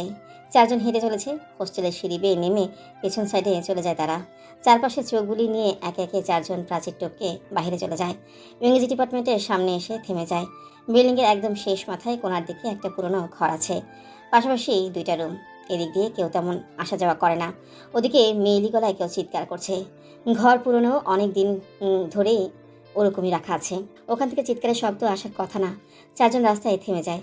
4জনের মনোযোগী সেদিকে। এখন কান্নার শব্দ আসছে, কেউ কাছে। শরীর পুরো ভারী হয়ে আসে তাদের। এগুলো ঠিক হবে কিনা বুঝতে পারছে না। সবার মুখের ভয়ের ছাপ স্পষ্ট। একজন শুকনো ঠোক গিলে বলে, আমি জানি না। তোরা যা ভাই, ডিয়ার সম্পূর্ণ কর, নইলে রাতে খাবার পাবি না। ওখানে যা আছে আছে, সেটা তোদের ভাবতে হবে না। আমারও যে ভয় লাগছে না এমন না। কি ওখানে এমন করছে বলতো? মাত্র সন্ধ্যা পার হয়েছে, এসার আজান এখনও দেয়নি। এই সময় ভূত থাকার কথা নয় তো। আর এমনিতেও এখন রমজান মাস, ভয়ের কিছু থাকার কথা না। আচ্ছা চল এখান থেকে এক দৌড়ে পুকুর পাড়ে যাব, কোনো থামাথামি নেই। সবাই সম্মতি জানিয়ে একসাথে জোরে দৌড় দেয়। ঘরটার সামনে দিয়ে দৌড় দিয়ে পার হতে ঘর থেকে শব্দ আসে দরজা ধাক্কানোর। কেউ কেউ আছো? বাঁচাও প্লিজ, আমার এখানে থাকতে খুব কষ্ট হচ্ছে, আমাকে এখান থেকে বের করো না প্লিজ। কে যাচ্ছ এদিক দিয়ে? প্লিজ বাঁচাও আমায়। এই বাড়িতে কান্নার রোল পড়ে গিয়েছে।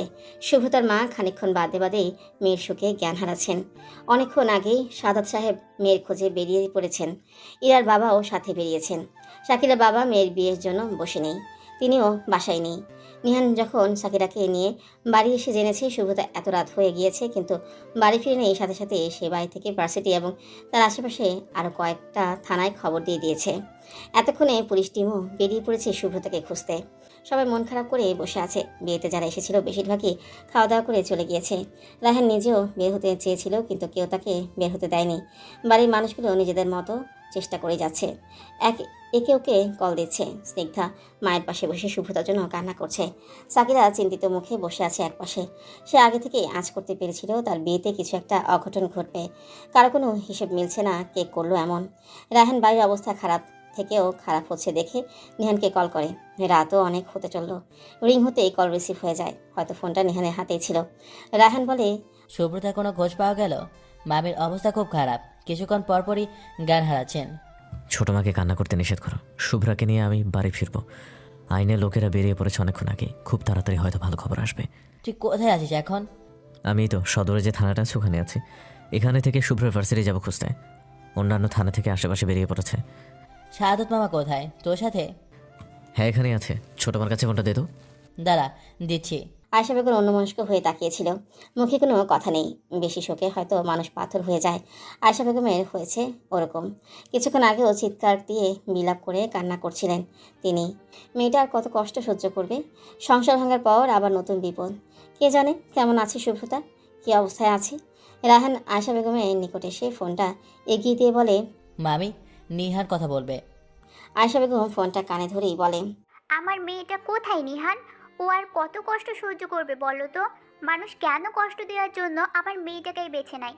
আমার মেয়ে ঠিক আছে তো নিহান? ওর কিছু হলে আমি পাগল হয়ে যাব বাবা। নিহান শুকনো ঢোক গিলে নিজেকে শান্ত করে। তার যে চিন্তা হচ্ছে না এমন না। কয়েক ঘন্টা ধরে সে নিখোঁজ। রাত 11টা বাজতে চলল। নিহান বলে, ছোট মা, আমি কথা দিচ্ছি শুভ্রাকে নিয়ে আমি বাসায় ফিরবো। নিহান, ওই ইমতিয়াজ আমার মেয়ের আবার কোনো ক্ষতি করলো না তো? ছোট মা, ইমতিয়াজ নাকি এলাকায় নেই, পুলিশ ওকে খুঁজছে। তুমি চিন্তা করো না, আমি তোমার মেয়েকে নিয়েই ফিরবো। আমার মেয়েকে আমি অক্ষত অবস্থায় চাই নিহান। শুভ্রার কিচ্ছু হবে না ছোট মা, আল্লাহ তাআলা আছেন, ইনশাআল্লাহ উনি রক্ষা করবেন। নিহান কিছুক্ষণ থেমে আবার বলে, ছোট মা, স্নিগ্ধা কোথায়? ফোনটা ওর কাছে দাও তো। স্নিগ্ধা মায়ের পাশে বসেই ছিল। ফোনে স্নিগ্ধাকে চাইতেই আয়শা বেগম ফোনটা স্নিগ্ধাকে দেন। স্নিগ্ধা ফোনটা কানে নিয়ে বলে, হ্যাঁ ভাইয়া। তোর কাছে শুভ্রার বান্ধবীর নাম্বার আছে? না, শাকিরা আপুর কাছে হয়তো আছে, লাগবে? হ্যাঁ, ওর থেকে নাম্বারটা নিয়ে আমাকে দে, কুইক। আচ্ছা দিচ্ছি। নিহান ফোনটা রেখে দেয়। 2 মিনিটের মধ্যে সাকিরা ফাউজিয়ার নাম্বার পাঠিয়ে দেয়, কিন্তু কোনো কাজ হয় না। ফাউজিয়ার বাসায় সুব্রতা নেই। সুব্রতাকে পাওয়া যাচ্ছে না এমন কথা শুনে শুধু শুধু মেয়েটা এখন চিন্তা করবে। সাদাত সাহেব চায়ে হেলান দিয়ে বসে আছেন। মাথা প্রচণ্ড ব্যথা করছে। মেয়ের জন্য আর কত চিন্তা করা যায় একটা বাবার পক্ষে? মেয়ের জন্য চিন্তা শুরু হয়েছে 3-4 বছর আগে থেকে, এখন অবধি চলছে। বাবারা অনেক কষ্ট সহ্য করতে পারে, বাবাদের কষ্ট দেখা যায় না। তারা সব সময় হাসি মুখে সব সহ্য করে নিতে জানে, কিন্তু আজকে কেন সব অসহ্য হয়ে যাচ্ছে? মেয়েকে কি আদৌ পাবে নক্ষত অবস্থায়? নিহান সাদা সাহেবের দিকে এগিয়ে এসে মাথায় হাত রাখলেন। সাদা সাহেব চমকে ওঠে। খারাপ লাগছে কাকা। আমার মেয়েটা ঠিক আছে তো নিহান? আল্লাহ তাআলা নিশ্চয়ই সমাধান করবেন, তাকে রাখুন, দেখবেন তিনি নিরাশ করবেন না। বিপদে পড়লে আল্লাহকে ডাকতে হয়, চিন্তা করতে হয় না। আমি এখানে কাউকে বলে দিচ্ছি, আপনাকে বাসায় পৌঁছে দেবে। আপনারা আর বাইরে থাকতে হবে না, বাসায় গিয়ে ওর জন্য দোয়া করুন। আল্লাহ সহায় হলে আমি শুভ্রাকে নিয়েই বাড়ি ফিরব। আমি বাড়ি যাব না নিহান, বাড়ি গেলে চিন্তা আরও বাড়বেই। তোমাদের সাথে থাকলে তবুও ব্যস্ত থাকতে পারবো না কাকা, আমি শুভ্রার ডিপার্টমেন্টের প্রধানকে কল দিয়েছিলাম, উনি থানায় আসছেন। আসলেই ভার্সিটির উদ্দেশ্যে বেরিয়ে পড়ব। আপনি এখন বাসা যাবেন, আর কোনো কথা না। আসসালামু আলাইকুম স্যার। ওয়ালাইকুম আসসালাম, কে বলছেন? স্যার আমি মেজর নিহান বলছিলাম। কেমন আছো মাই ভয়? স্যার একটা বিপদে পড়ে আপনাকে কল দিয়েছি। কি বিপদ বাবা? আসলে স্যার আমার ফিয়ান্সি, আমার হবু বউ পরীক্ষা দিয়ে বাসায় ফেরেনি। কয়েক ঘন্টা হয়ে গেল, কিন্তু এখনও কোনো খোঁজ মেলেনি। আপনি কি এ ব্যাপারে কোনো সহযোগিতা করতে পারবেন? ইউ মিন কিডন্যাপ হয়েছে? হতে পারে, আমি আপনাকে ডিটেলস দিচ্ছি, আপনি একটু হেল্প করুন স্যার। ঠিক আছে, আমি দেখছি। কাজী সাহেব আর অপেক্ষা করতে নারাজ। মাঝ রাত অবধি তো বিয়ে পড়ানোর জন্য অপেক্ষা করা যায় না। তাকেও তো বাড়ি ফিরতে হবে। শাকিরার মন খারাপ, কারো কোনো কথা তার কানে যাচ্ছে না। সে বলছে শুভ্রতা না ফিরলে সে বিয়ে করবে না। আয়েশা বেগম নিজে শাকিরার পাশে এসে বসেন। এক রুমে সবাই জড়ো হয়েছে, বাড়ি ছোট বড় সবাই আছে, কিন্তু কেউ কোনো কথা বলছে না। শুভ্রতার চিন্তায় সবাই ডুবে আছে। বিয়েটা নিয়ে কারো কোনো ইচ্ছেই নেই কিছু বলার। নিহানের মা কিছুক্ষণ পরপর জোরে নিঃশ্বাস ছাড়ছেন। শাকিরা চুপচাপ বসে আছে। আয়েশা বেগম তার হাতটা নিজের হাতের মুঠোয় নিয়ে বললেন, নিহান কথা দিয়েছে আমার শুভ্রতাকে নিয়েই বাড়ি ফিরবে। শুভ্রতা এসে যদি দেখে তোর বিয়ে বেঁধে আছে ওর জন্য, তাহলে আমার মেয়েটা কষ্ট পাবে না? বল, তুই কি চাস এত এত কষ্টের মাঝে এই বিষয়ে আবার কষ্ট পাক? শাকিরা কিছু না বলে আয়েশা বেগমের দিকে তাকায়। আয়েশা বেগম খেয়াল করেন শাকিরার চোখে পানি টলমল করছে। শাকিরার চোখে পানি দেখি বুকের ভেতরটা কেমন করে ওঠে। আয়েশা বেগম শাকিরার চোখ থেকে চোখ সরিয়ে নেয়। শাকিরা কাঁদো কাঁদো গলায় বলে, ছোট মা, আমি সুব্রতাকে ছাড়া বিয়ে করতে পারবো না। তুমি আমাকে এটা নিয়ে কিছু বলবে না। বিয়ে মানুষের জীবনে একবারই আসে। এত সুন্দর একটা দিনে এমন বিপদ ঘটবে কে জানতো বলতো? শুধু কবুলটাই তো বলতে হবে। কাজী বলতে বললে বলে দে মা। শাকিরা মা এসে ও মেয়েকে বলে মিসেস আয়েশার কথা শুনতে। শাকিরা এবার বসা থেকে দাঁড়িয়ে যায়, মায়ের দিকে তাকিয়ে বলে, আমাকে কি মনে হয় তোমাদের? আমার বোনকে খুঁজে পাওয়া যাচ্ছে না 5-6 ঘন্টা। কি অবস্থায় আছে, কেমন আছে কিচ্ছু জানি না। এই পরিস্থিতিতে ওকে ফেলে বিয়ে করে নেব আমি? এতটা স্বার্থপর নই আমি। ও না ফিরলে আমি কিছুতেই বিয়ে করব না। শাকিরা দৌড়ে নিজের রুমে চলে যায়। রায়হান ইশারা করতে আবিরা, নেহা, স্নিগ্ধা এরা সবাই একে একে শাকিরা রুমের দিকে যায়। সাহেব এবার খারাপ লাগতে শুরু করে। তিনি জানান এবারের মেয়ে বাড়ি ফিরলেই তিনি বিয়েটা সম্পন্ন করে বাড়ি ফিরবেন। ভার্সিটির মেন গেটের কাছে থেকে যে ডিপার্টমেন্টগুলো ছিল সেখান থেকে খোঁজাখুঁজি শুরু হয়েছে। একদিকে 4 থেকে 5 জন করে পুলিশ গিয়েছে। নিহান 3 জন পুলিশকে সাথে করে শুভ্রতা ডিপার্টমেন্টের দিকে যায়। ডিপার্টমেন্টের প্রধানও সাথে আছে। সবার হাতে টর্চের আলো, চারপাশে আলোয় আলোকিত হয়ে গিয়েছে। নিহান শুভ্রতার নাম ধরে চিৎকার করে ডেকে চলেছে। খুব অসহায় লাগছে নিজেকে। কোনো দিক থেকে কল আসছে না, আসলেও ভালো খবর আসছে না। শুভ্রতা ডিপার্টমেন্টের বিল্ডিং দেখা শেষ হলে নিহান ডিপার্টমেন্টের প্রধান শওকত আলীকে বলে, স্যার, পেছনে কি আর কোনো ডিপার্টমেন্ট আছে? জি আছে। দেখেছেন কি একটা অবস্থা? এত রাতে আপনার এদিকে ওদিক ঘুরতে হচ্ছে। তুমি আমার ছেলের বয়সী, তুমি করেই বলি। জি স্যার, অবশ্যই। সুব্রত আমার বিভাগের ভালো একটা ছাত্রী, আশা করছি এবারও সে খুব ভালো করবে। তুমি হয়তো তার বাড়ির লোক, কিন্তু আমি তার রক্তের কেউ না হলেও সে আমার মেয়ের মতোই। তাকে খুঁজে পাওয়া যাচ্ছে না। সে খবর পেয়েও আমি কি বাড়িতে কিভাবে ঘুমাই বলো তো? আমার মেয়ের সাথে এমন হলে আমি কি ঘুমাতে পারতাম? আমি কৃতজ্ঞ থাকবো স্যার। চলুন তাহলে পেছনের দিকে যাওয়া যাক। হ্যাঁ, সেটাই ভালো হবে। নিহান সবাইকে সাথে নিয়ে বেরিয়ে আসে। পিছনেই বাংলা ডিপার্টমেন্ট, তার পাশে অর্থনীতি, আর তার পিছনের দিকে ইংরেজি। বাংলা ডিপার্টমেন্টে খোঁজ চলছে, তাই তারা পেছনের দিকে এগিয়ে যায়। কয়েকজনকে আলো হাতে দেখে ছেলেদের হোস্টেলের গেটে থাকা লোক এগিয়ে আসে। হাতে লাঠি এখনও রয়েছে। শওকত আলীকে দেখে এগিয়ে এসে সালাম দেয়। আসসালামু আলাইকুম স্যার, এখানে এক রাতে কিছু হয়েছে স্যার? ওয়ালাইকুম আসসালাম। আমার ডিপার্টমেন্টের একটা মেয়েকে খুঁজে পাওয়া যাচ্ছে না। তুমি কি আশেপাশে অস্বাভাবিক কিছু দেখেছো? সে একটু ভেবে বলে, তেমন কিছু তো দেখিনি, তবে এশার নামাজের আগে হোস্টেলে 3-4টা ছেলে এসে বললো কোনার দিকে পুরোটা 2 রুম ঘর পড়ে আছে, ওখানে নাকি ভূত আছে। ভূতের গলা শুনে তারা, ভূত থাকতেও পারে স্যার, বলা যায় না, অনেক পুরোনো ঘর, ওই রাস্তায় তো কেউ যাওয়া আসা করে না। থামো, তুমি এখানে এসেছো ভূতের খবর নিয়ে? যাও কাজে যাও। স্যার সত্যি ভূত আছে? নইলে ওরা মিথ্যা কথা কেন বলবে বলেন? শাহাবুদ্দিন, কাজে যাও। জি স্যার, আসসালামু আলাইকুম। শাহাবুদ্দিন চলে যেতেই নিহান প্রশ্ন করে, কোনো পুরনো ঘর স্যার? ওই যে ওই রাস্তায় পুরো 2 রুমের ঘর পড়ে আছে, ওটার কথা বললো। নিহানের মনে খটকা লাগে। কিসের গলা শুনেছে এই বিষয়ে আগ্রহ জাগে তার। নিহান টর্চ হাতে নিয়ে শওকত আলীর দেখানো পথে দৌড় দেয়। ঘরের সামনে গিয়ে এদিক ওদিক টর্চ দিয়ে খুঁজে গলা ছেড়ে শুভ্রতাকে ডাকতে থাকে। কয়েকবার ডাকার পরে ঘরের ভেতর থেকে গলার আওয়াজ আসে। কে কে কে বাইরে? আমায় বাঁচাও প্লিজ, আমি আর এখানে থাকতে পারছি না। নিহান আওয়াজ স্পষ্ট শুনতে পাচ্ছে। কয়েক সেকেন্ডের জন্য যেন সব কিছু থেমে যায়। সে কি ঠিক শুনলো? ভেতরে কি সাহায্য চাইলো? শুভ্রা, তার শুভ্রা। ঘরটার দরজা বাহির থেকে আটকানো। দরজা খুলে ভেতরে তাকাতেই পায়ের নিচে রক্ত দেখতে পায় নিহান। পায়ের দিক থেকে সামনে তাকালেই দেখে শুভ্রতা দাঁড়িয়ে। নিহান জোরে চিৎকার দিয়ে বলে, শুভ্রা। নিহানকে চিনতে পেরে দৌড়ে এসে নিহানকে জড়িয়ে ধরে কান্না করে দেয় শুভ্রতা। শুভতা শব্দ করে কান্না করছে। নিহান তাকে শক্ত করে জড়িয়ে ধরে চুপচাপ দাঁড়িয়ে আছে। নিহান ওভাবেই দাঁড়িয়ে থেকে বাহিরে দুজন পুলিশকে ইশারায় ভেতরে আসতে বলে। শওকত আলী আশ্চর্য হয়ে দাঁড়িয়ে আছেন। শিক্ষা প্রতিষ্ঠানে এমন কিছু ঘটবে তিনি চিন্তাও করেনি। তিনি থ মেরে দাঁড়িয়ে রয়েছেন। দুজন পুলিশ কনস্টেবল টর্চ হাতে ঘরের ভেতরে ঢুকে যায়। মেঝেতে একটা রক্তাক্ত পুরুষের দেহ পড়ে রয়েছে। উপর হয়ে পড়ে থাকায় কে সেটা বোঝা যাচ্ছে না। দুজন ভেতরে গিয়ে দেহটা সোজা করে। শুভতা নিহানের বুক থেকে মাথা তুলে সেদিকে তাকায়। নিহান পড়ে থাকা শরীরটা দেখেই শওকত আলীকে ডাক দেন। স্যার এদিকে একবার আসুন তো। শুভতা ততক্ষণে নিহানকে ছেড়ে দিয়েছে। কান্না থামিয়ে দাঁড়িয়ে আছে পাশে। নিহান শুভতাকে হাত ধরে আবার কাছে নিয়ে এসে শুভতার হাতে নিজের হাতটা রাখে। শুভতার সারা শরীর কাঁপছে।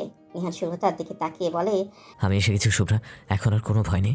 শুভতা কিছু না বলে চুপচাপ দাঁড়িয়ে আছে। শওকত আলী রুমের ভিতরে আসলে মেঝেতে পড়ে থাকা ব্যক্তির দিকে টর্চের আলো ফেলে বলে, এটা সেদিনের ছেলেটা না? তিনি ভালো করে দেখে বলেন, হ্যাঁ সেদিনের ছেলেটা।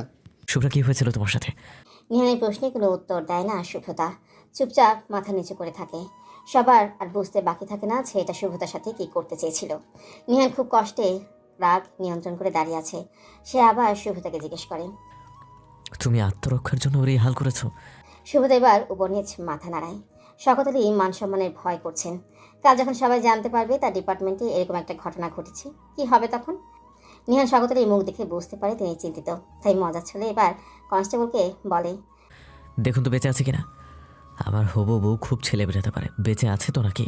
কনস্টেবল চেক করে দেখে বলে, হ্যাঁ স্যার বেঁচে আছে। ঠিক আছে, হাসপাতালে পাঠানোর ব্যবস্থা করুন। ওকে তো আমি কালকে দেখে নিচ্ছি। জি স্যার। একজন বাইরে গিয়ে হয়তো টিম মেম্বারকে কল দিয়ে গাড়ি নিয়ে আসতে বলে। নিহানও বাড়িতে কল দিয়ে জানিয়ে দেয় শুভতাকে পাওয়া গিয়েছে। কিছুক্ষণের মধ্যেই তারা বাড়ি ফিরবে। নিহান এবার শুভতাকে ফোন ধরিয়ে দিয়ে বলে, তোর বান্ধবীর নাম্বার মুখস্থ থাকলে কল করে জানিয়ে দে তুই ঠিক আছিস, নইলে ওই মেয়েটাও চিন্তায় রাতে ঘুমাতে পারবে না। ছেলেটাকে তুলে হাসপাতালে নিয়ে যাওয়া হলো। নিহান এসআইকে বললেন শওকত স্যারকে বাসায় পৌঁছে দিতে। শওকত আলী নিহানের সাথে কিছুক্ষণ কথা বলে বিদায় নিলেন। নিহান আর শুভতা হাঁটছে। কিছু দূরেই নিহানের বাইক রাখা। সেই অবধি হেঁটে যেতে হবে। রাত তখন 1টা। চাঁদের আলো চারপাশে ছড়িয়েছে। দুজন পাশাপাশি হাঁটতে হাঁটতে শুভতা হঠাৎ থেমে যায়।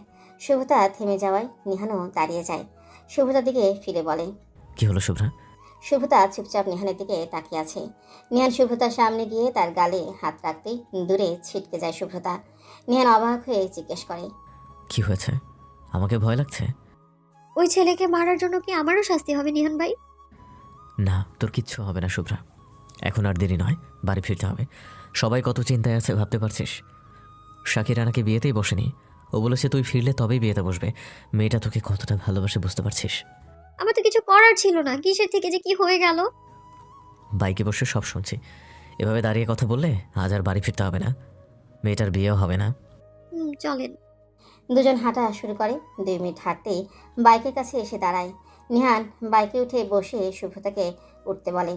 শুভতা নিহানের কাঁধে হাত রেখে পেছনের সিটে বসে পড়ে। রাস্তা ফাঁকা থাকায় বাইক খুব জোরে চালাচ্ছে নিহান। শুভতা শক্ত করে ধরে বসে আছে। মনে মনে ভাবছে, আল্লাহ যদি এই মানুষটাকে না পাঠাতো তাহলে হয়তো কয়েকদিন পর আমার লাশ উদ্ধার করতো সবাই। কারণ ওখানে কেউ যাওয়া আসা করে না। 2 দিন বা 3 দিন পর যখন মৃতদেহের পচা গন্ধ বের হতো তখন মানুষ উদ্ধার করতো। একটা মানুষ কতটা ভালোবাসলে সব কিছু ফেলে ফুলে প্রিয় মানুষকে খুঁজে বের করার জন্য এত রাত অবধি নিজে বাইরে থাকতে পারে। এই মানুষটাকে কিনা এত বছর কষ্ট দিয়ে এসেছি আমি। ভালোবাসার মানুষ তো সে যে শুধু মুখে ভালোবাসি না বলে বিপদে পাশে থাকে, সব কিছু থেকে আড়াল করে রাখে। শুধু ভালোবাসলেই হয় না, ভালোবেসে আগলেও রাখতে হয়। নিহান কোনো কথা না বলে গাড়ি চালিয়ে যাচ্ছে। কারণ শুভতাকে এখনই কিছু জিজ্ঞেস করলে সে কষ্ট পাবে। এমনিতেই কয়েক ঘন্টা সে অনেক কিছু সহ্য করেছে। তার আগে বিশ্রামের প্রয়োজন।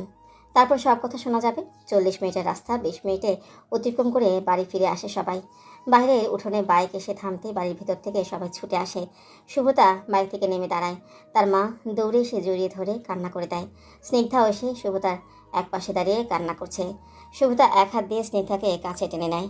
তাতে স্নিগ্ধা আরও ফুপিয়ে ফুপিয়ে কান্না করতে থাকে। সাদাত সাহেব ঠায় দাঁড়িয়ে আছেন। তিনি যেন বিশ্বাসই করতে পারছেন না যে শুভ্রতা তার সামনে। চারপাশে সবাই শুভ্রতার দিকে এগিয়ে আসে। শুভ্রতা বাইরে থেকে নিজেকে ছাড়িয়ে নিয়ে চোখের পানি মুছে দেয় আর বলে, আমি একদম ঠিক আছি মা। এই যে দেখো, তোমার মেয়ে একদম ঠিক আছে, কিচ্ছু হয়নি। কেঁদো না তো, একদম কাঁদবে না। এই স্নিগ্ধা থাম এবার, একদম কাঁদবি না। সুব্রত এবার সাদত সাহেবের দিকে অগ্রসর হয়। মেয়ে তার দিকে এগিয়ে আসছে দেখে তার বুকের ভেতরটা ভারী হয়ে গলা অবধি ভারী হয়ে যায়। সুব্রত এসে বাবাকে জড়িয়ে ধরতে সাদত সাহেব শব্দ করে কেঁদে ফেলে। কিছুক্ষণ পর সুব্রতা বাবার থেকেও নিজেকে ছাড়িয়ে নেয়, নিজের চোখের পানি মুছে বলে, বাবা তুমি বাচ্চাদের মতো কান্না করছো। তুমি তো আমার স্ট্রং বাবা, আমার সুপার হিরো। তাহলে তুমি কাঁদছো কেন? এই দেখো আমি একদম ঠিক আছি, আর কাঁদবে না। সবার চোখে পানি টলমল করছে। নিহান বলে ওঠে, বলেছিলাম না যে শুভ্রাকে নিয়েই আমি বাড়ি ফিরবো, ফিরলাম তো। এবার সবাই কান্নাকাটি বাদ দিয়ে যাও, বিয়ের ব্যবস্থা করো। কাজী সাহেব এখন এখানে আছেন, ওনাকে আমি বাড়ি পৌঁছে দিয়ে আসবো। রায়হান রেডি হয়ে নেয়, তোর বউয়ের আবার কাল পরীক্ষা আছে।